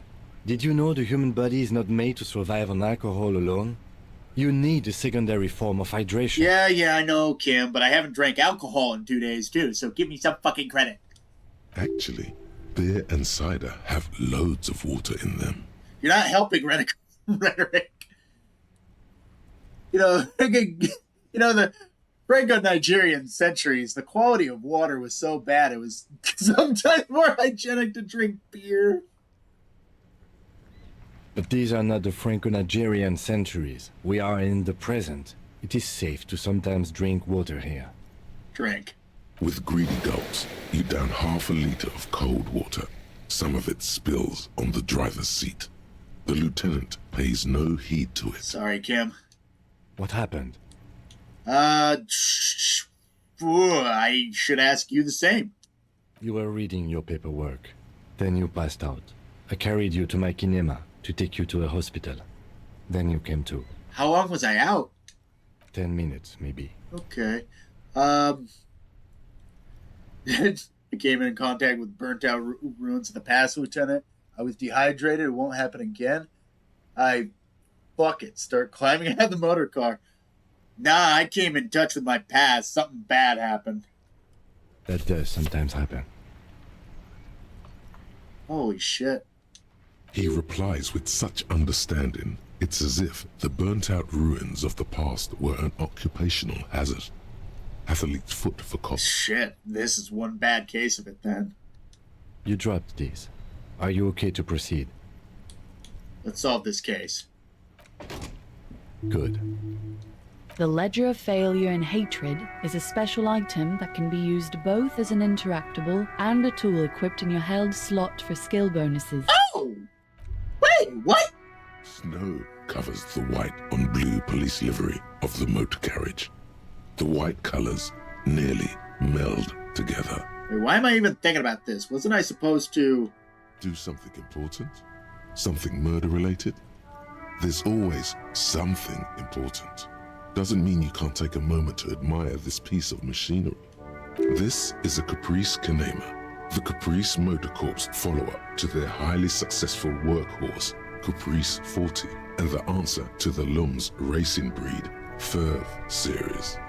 With its air-cooled, rear-mounted 12-cylinder compression ignition engine, driving the rear wheels through a 4-speed manual gearbox, the Kinema is able to reach 100 kilometers per hour in 13.5 seconds and go on to a top speed of 180 kilometers an hour. Okay, I'm not sure if this is supposed to be how I take it, but I'm pretty sure, I'm not sure if this is just, emergent gameplay or, just a coincidence. Or if this happens all together all at once, but, I'd like to think that Harry's fixating because he just had a traumatic remembrance. He remembered his past so hard that he has to fixate on motor carriages to calm himself down. I kind of like that. Want it roll over in the first sharp corner? The high center of balance is offset by a large battery bank mounted at the bottom of the cabin, feeding all the auxiliary systems and making the Kinema effectively a mobile power plant. This tech talk is really rubbing me the right way. Due to a quite steep price tag, it is very unusual to see one in police livery. This machine really puts the loco back in locomotion. Very cool. Mm-hmm. You want to take a closer look? Oh my god, he's getting oh man! Oh man! Kim's a gearhead. Oh, I love this. I also love the fact, not only Harry's fixating on the car after remembering something traumatic and blacking out, but now Kim's kind of not only pleased to talk about his car because he's a total gear nut, but he's probably just decompressing as well after watching his partner fall on his ass and pass out. What's it packing there? 130. Nice. I reckon that's a 7-liter V12. Fuck me. That's a big engine. To be fair, you can see the engine, so of course it's big. Man, that's got to be a major advancement over the KR-18GU engine on the old Caprice 40. That's what, a 7-liter V12? 7.2. Supercharged. Lieutenant is trying to suppress a smug smile unsuccessfully. No, let's fucking bond, dude. We're bonding over cars. Fuck yeah. Thank you, interfacing. Saying these words brings him immense joy. Oh man, I want to go back and get a little more technical. I reckon, man, that's got to be a major advancement over the KR-18GU. It must be an advancement of the KR-18GU engine on the older 40 models, right? Yeah, you know it? Oh shit! Just the basics. Cast iron blocks, swirl chamber injection, dual chains driving overhead camshafts, 2 valves per cylinder, hydraulic valve eye-ash adjustment.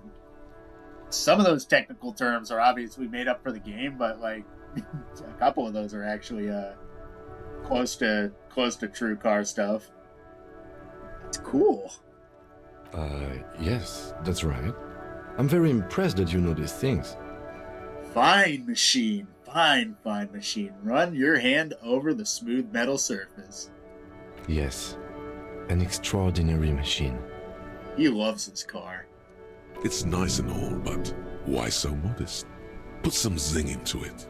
Flare it up. Slam it down. Helium headlights would improve the range and quality of the visual field a lot. You slam it, kid, make it more imposing. Ever thought about switching to helium headlights? Let's start with the first question. Ever thought about making it more imposing?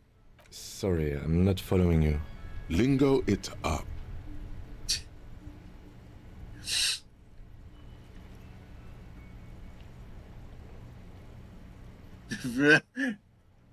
Drop the ride, 2 hundo mil, get the camber to frosty minuses. No, that's porno tuning. Oh wait, then what about the spinners then? Those spinners were elegant, sleek, radiant even. What you're suggesting is porno. Oh, trust me, it's cool. Porno. That's short for pornography. The sole purpose of pornography is to stimulate one's visual sense to evoke sexual arousal. The same is true with the modifications you're proposing.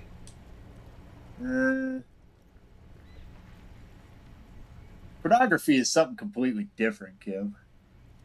That's a negative on the porno. Thank you, though. Alright. Yes. It's not helium. What about the helium headlights? Actually, I have a pair at home. Just haven't gotten around to fitting them yet. I need to lay some wiring for the ballast first. If we ever get this case solved... Oh, cool! If we ever get this case solved, maybe we can do it together? You want to help? Thank you for the offer. That might be fun. Let's do the case first, though. Hell yeah! Alright, after last night, I was kind of concerned that I pissed Kim off. But at least we can bond about car stuff. He liked the idea. Alright, let's move. So I have a new tool to equip now.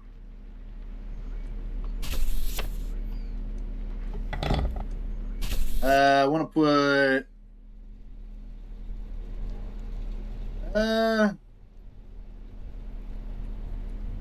put the ledger in my right hand.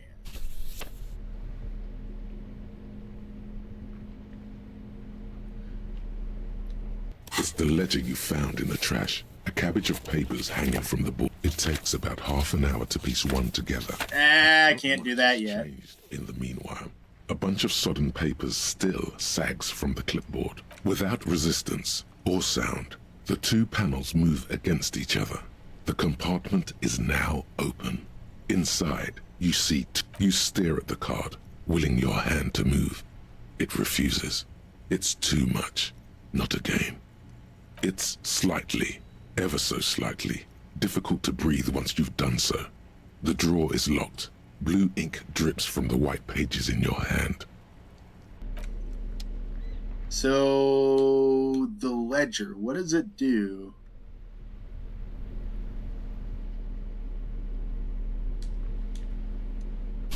Oh, fuck. Wait a second. Oh, fuck. It adds to Inland Empire. It takes some from Authority and Suggestion. Savior Fare is even worse than before. Everything's pretty good though. Okay, it's a buff but a minus. Interesting. How's my skills doing, by the way? Everything's still pretty good, honestly.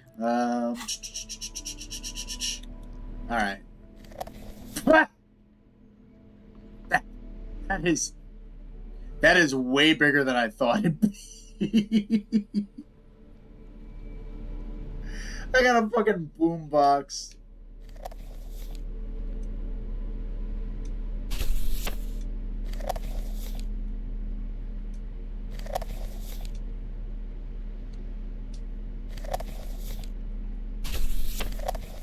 Christ. What am I doing? What am I doing?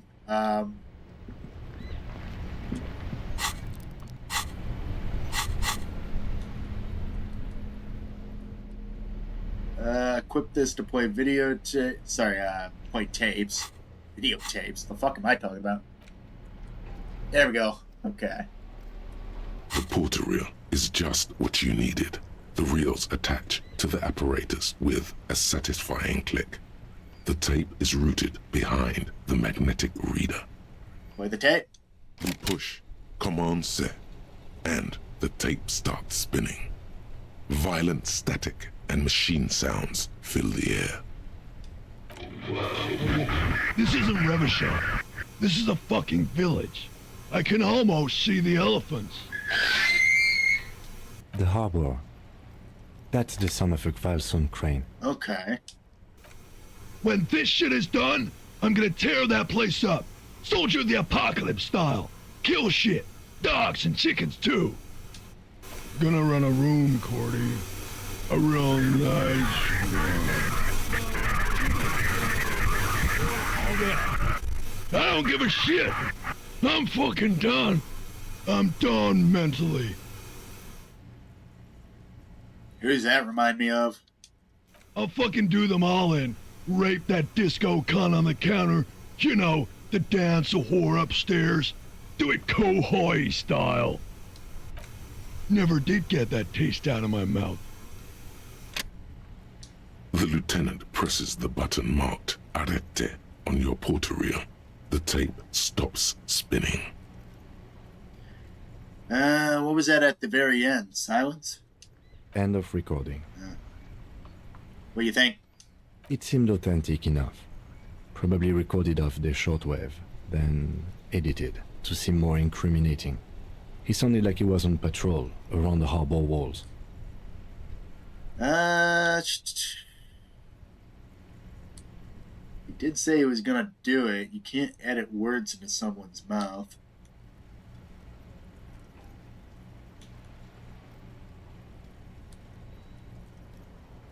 Nah, we already know that he didn't do it, though. He sounded inebriated. Still. The lieutenant looks at the tape. You're familiar with his look now. It's his look of suspicion. There's more going on here than we know. Okay. This is Cordy. Cordy could be short for Cortenard, one of the other mercenaries, the one he was talking to. Probably the mountain at the harbor gates. Mr. Right to Work. Oh, that guy. We still haven't talked to the scab leader. Maybe we should start with that and...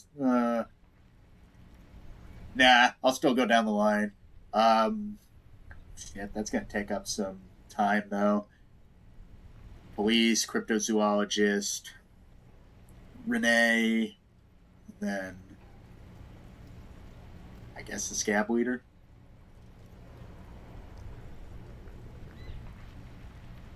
Who's Kohoi? A village on the Samaran Isola, in South Safre. Grad committed war crimes there, the kind of thing he talks about. The South Safre conflict is an ongoing proxy war between Grad and Safre. It has been hot for 12 years, with the atrocities piling on, mostly committed by the Grad. You think he was there? Who knows? Maybe the tattoos would have an answer. We would need to know the story of this man's service. Yeah. A symbol of soldier of the apocalypse style conduct in a civil environment. Okay then, what now? I think we've got a few more questions for class here, don't you? This seems to contradict her testimony, at least to some degree. A little bit. As you take out the tape, the boombox tunes itself back to the cheery radio again, spewing out beats like it's a Friday night. The contrast feels chilly. Inappropriate even. Yeah, I bet. Alright, let's put the boombox away.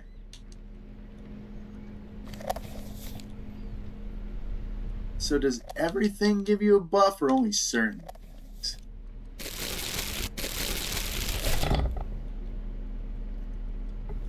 It always seems like the clipboard gives you a buff.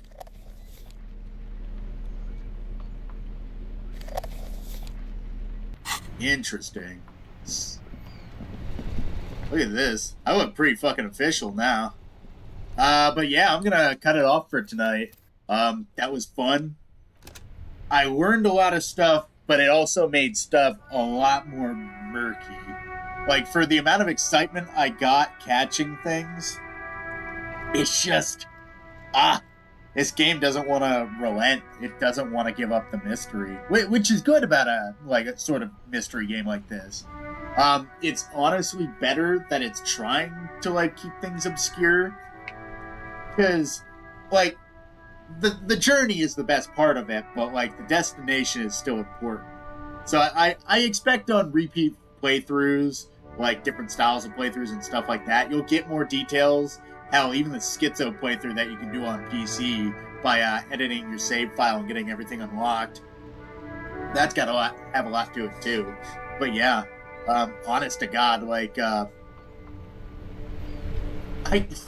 it's hard to say that I didn't make progress. It's hard to say that I did.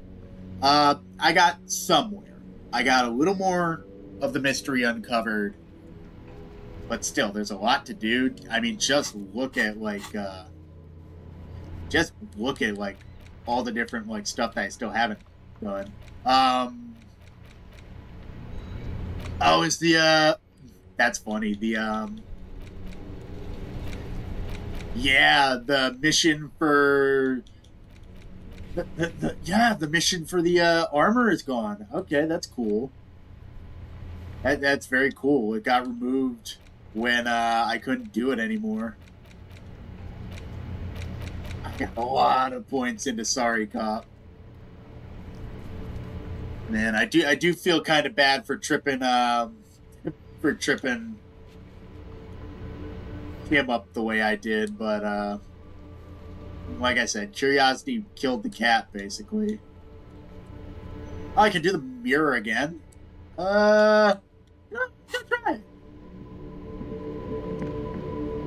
Before it's up.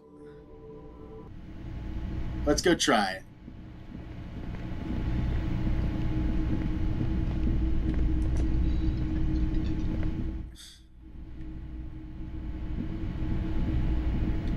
This will be the last thing I do tonight, I promise. I keep promising that, but I gotta try. I gotta see if I can get this check to finally pass. Bathroom wall. It's barely covered in steam anymore. It's your face in the mirror, adorned with the expression. Let's find the source. Come on! It belongs in the new, the third decade of the current century. Enough time had passed from the failure of the revolution that, for a fleeting moment, free market economy seemed like the ultimate, uncontested way of life for our species. Okay. Things were good. It was smooth sailing. People made gold and champagne-tinted interiors and facades to suit the times, calling this the new style. But more importantly, disco happened. Forget about ostentatious orchestrations.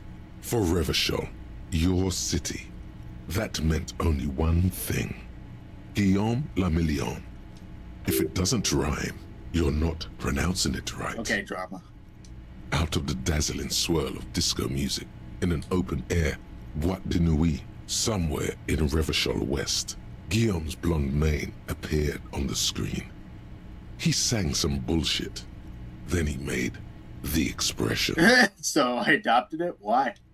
Everyone loved it. Maybe you thought some of the stardust would rub off on you. Maybe it did.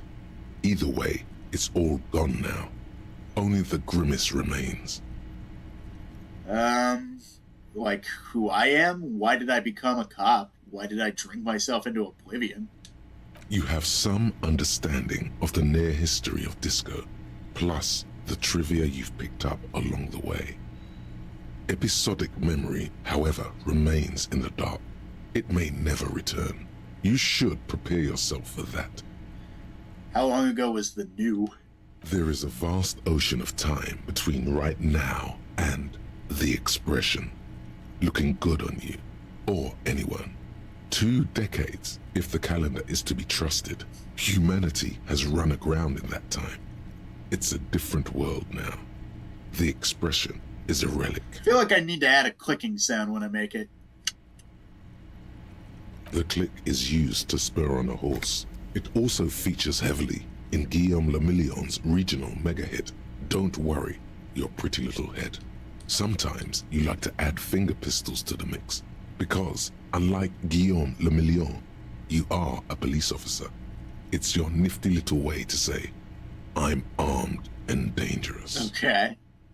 Does this have anything to do with ostentatious orchestrations?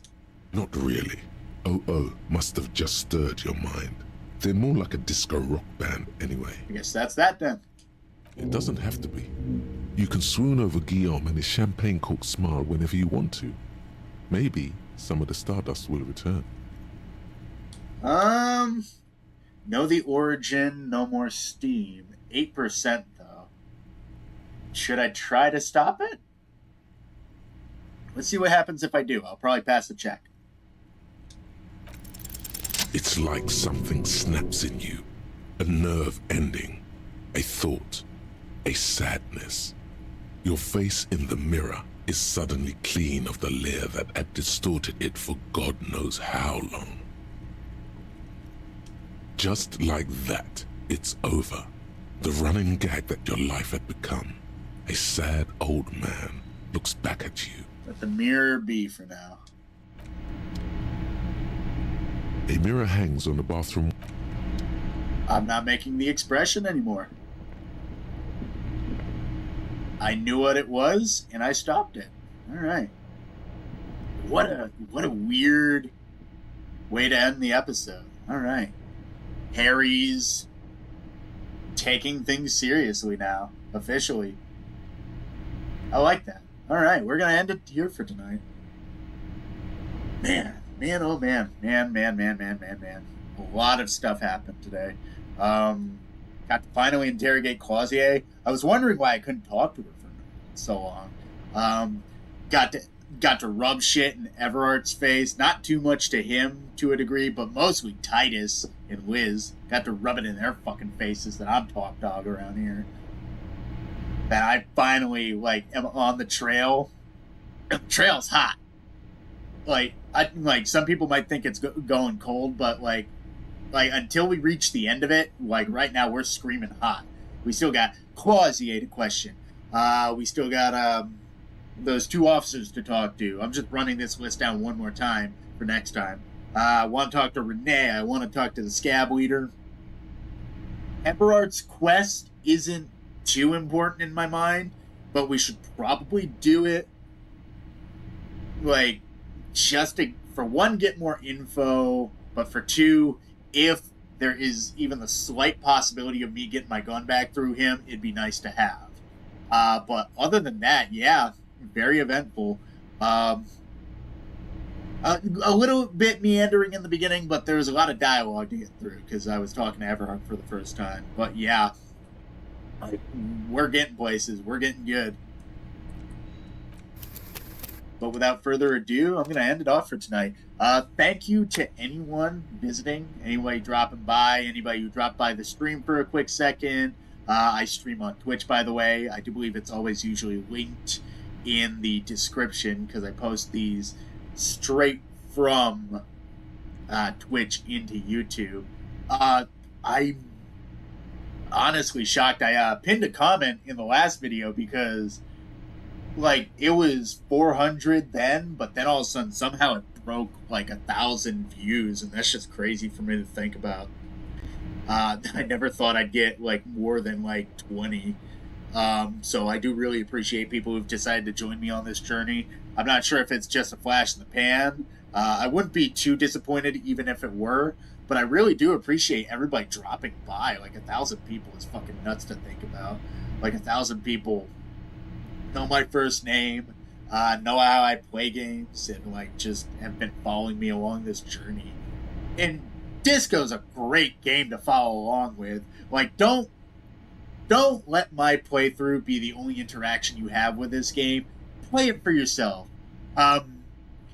Even if you don't like the idea that Studio Zom was like ran by a totalitarian commie, like, the studio's not going to get any money anymore, unfortunately, because it's been completely liquidated at this point. There's probably no chance of there being a sequel, which is really disappointing. But play this game for yourself. It really is something special, created by a large group of people who really wanted to make a really cool sort of like almost like a pen and paper RPG without the pen and paper. Like, there's so many things under the hood that make this thing tick in so many interesting ways that, like, dude, just play it for yourself. I honestly do mean that. I don't like.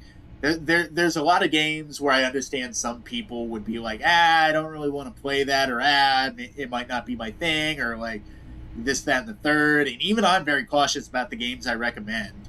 This is one of those games where I'm like, you don't know what you're missing out on. Actually play it for yourself and enjoy it, because you will not be disappointed. It's very well written. The characters are as much likable as they are hateable. There's even some things in Titus that I kind of pull from, that I sort of do see as like good things to his character that are kind of twisted because he's this brute that works for the Union. But he obviously cares about his men. He really cares about Angus, which I'm pretty sure is his brother. He's very protective, but he is so quick to fucking throw people out when he's slighted. That's the thing that tripped me up worst. Well, he's such a fucking bad person, but he's got somewhat good aspects. And there's a lot of that in this game. Except for Everard. I don't trust him as far as I can throw him, and I can't throw him very far. But without further ado, enough of the meandering. I wish I could talk 6 minutes more, but I don't have enough in my head to do that, so I'm just going to cut it off here while we're nice. We got a nice crisp number at 3 hours and 55 minutes coming up to that on this mark. So honestly, thank you guys for joining in. Thank you for enjoying this with me, and I hope to see you guys next time, seriously. And for all those watching on YouTube, once again, thank you for coming by. Like, it's crazy to see there's so many of you. It's like fucking nuts to even think about that. Yeah, I'll leave it there. For those joining in, thanks for coming by. For those returning, welcome back. I've been Fred. You guys have a nice night.